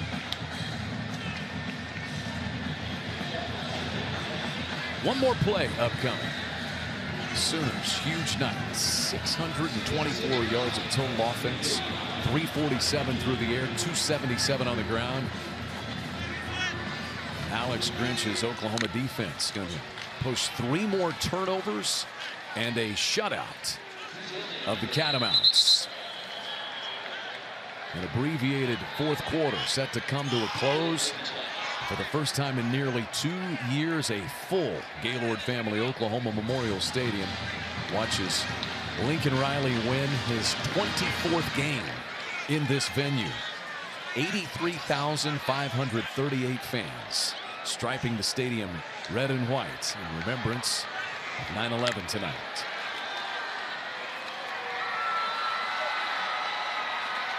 Final play. The Sooners win it 76-0. Lincoln Riley's team now 10 straight wins when you go back to last season. And an 0-2 start for Kerwin Bell, his head coaching tenure at Western Carolina. Pretty complete win, Chuck. Yeah, both sides of the ball are really good tonight. There's not almost perfection really on both sides of the ball. Anytime you can pitch a shutout, it doesn't matter who you play. That's a huge feat. And of course, you had your young quarterback Spencer Rattler setting the tone along with his running backs Kennedy Brooks and Eric Gray. Set the tone early for a physical game. They had that laser focus all night long. This is the largest Oklahoma win since that game you talked about earlier, Chuck. Since 2003, 77-0. Sooners' all-time record is 82 points against Colorado back in 1980. So this approaches a lot of Oklahoma records. And a great night for Spencer Rattler as we send it down to Leslie. Thanks very much. Well, not a bad second half when you get to see so many of your young guys. Who stood out to you, and how pleased are you with their performance? Yeah, I was just glad that we were able to maintain our level of play. Our sideline was into it all night. Our young guys came in and did a good job. Got a couple turnovers defensively. We ran the ball really well the second half, even with the younger group. So fun to see those guys get some time, get out here under the lights, and go play. You feel like they answered your call? I know the coaches were not pleased after last week, and you feel like they stepped up? We were definitely better, no doubt. Just our intent. I think on coming out here and playing 4 quarters no matter what. We're obviously going to need that going forward as the season progresses. Spencer Rattler, it's been a while, it feels like, since you played, but you felt like coming in, you wanted him to settle in a little bit. Did you like what you saw from him tonight? Yeah, no, I did. I thought he was really committed to what we were doing, patient. So I thought he was much better this week. All right, thanks so much, Coach. Appreciate it. Good to see you. All right, thank you, Leslie, and thanks to Coach Lincoln Riley for spending a couple of moments there. They will celebrate briefly and start getting ready for the Cornhuskers. And this is such a good part of it. Only 25% attendance allowed with COVID restrictions last year, but a full house at the Palace on the Prairie. Spencer Rattler, last week, as we've said, he was solid. 304 yards passing, a touchdown, a pair of interceptions. Different story, though, tonight. Yeah, he made all the throws tonight, and he distributed the ball well, and he read coverages very, very well. Went through his progressions when he had to. But what I wanted to see him do is sit in there in the pocket and step into his throws. Set his feet and step into them, and that's what he did tonight. Got back to his fundamentals, which will always get you through. And that's what happened with Spencer Rattler, and he's a lot more accurate tonight. Although first game he was accurate too, but he used his feet more, and it paid off tonight. Spencer Rattler ends up 20 of 26, 243 yards. He throws for 5 touchdowns. Caleb Williams was 5 of 10 for 84 yards in relief. Eric Gray leads the Sooners in rushing tonight with 74 yards and a pair of rushing scores for Jaden Knowles and Todd Hudson as they got into the ball game in the second half. Yeah, I like what the running backs did tonight. They ran with a purpose. They were physical, aggressive, but at the same time they were patient. Let their blocks set up. Got some big runs out of those guys tonight. But both sides of the ball were clicking. 4 sacks, 8 tackles for loss, and 3 turnovers forced for Alex Grinch's Sooner defense. Yeah, they that defensive line came to play tonight. Let's go back down to Leslie now. All right, well, hopefully Spencer can hear me with this headset on. But Spencer, your coach talked about before the game, he just wanted you to come in and not do too much, just take each play as it comes. How did you feel like you settled in tonight? Yeah, I mean, week 1, none of us really played up to par, including myself. Something I was thinking about all week was just playing clean, no turnovers, getting the balls in my guys' hands and scoring some touchdowns, and that's what we did tonight. You definitely did that in a very balanced attack. Yep. How easy does Coach Riley make it on you guys to all get in on the action and make you unpredictable? Yeah, he made it real easy for us. I thought he caught a great game, had a lot of rushing yards, a lot of passing yards, got everybody in. And everybody did well tonight, which is good. Yeah, including that defense, kept them to negative rushing yards most of the game. What do you think of the other side? They make it easy for us. When they can't put points on the board, we just had to go out there and execute and get them back on the field and get 3 and outs. I know there's high hopes for this team and for you this year. What do you hope to succeed and accomplish this season? Just get better each week. I mean, we can't think about the big picture too much. That's something Coach Riley tells us, and I think we're made a big step this week, and we just got to get better each week. Big game next week, back at home, so we're excited for that. All right, thanks so much. Congrats. Thank you, Leslie. 5 touchdown passes for Spencer Rattler. Oklahoma leads 45-0 at the half, and they win running away. Their 10th consecutive win. Dating back to last season, they will have Nebraska here in Norman next week. For Chuck Long and Leslie McCaslin, I'm Chad McKee saying so long from Norman, Oklahoma, where our final score is 76-0. Oklahoma moves to 2-0 by beating Western Carolina. Thanks for watching, everybody.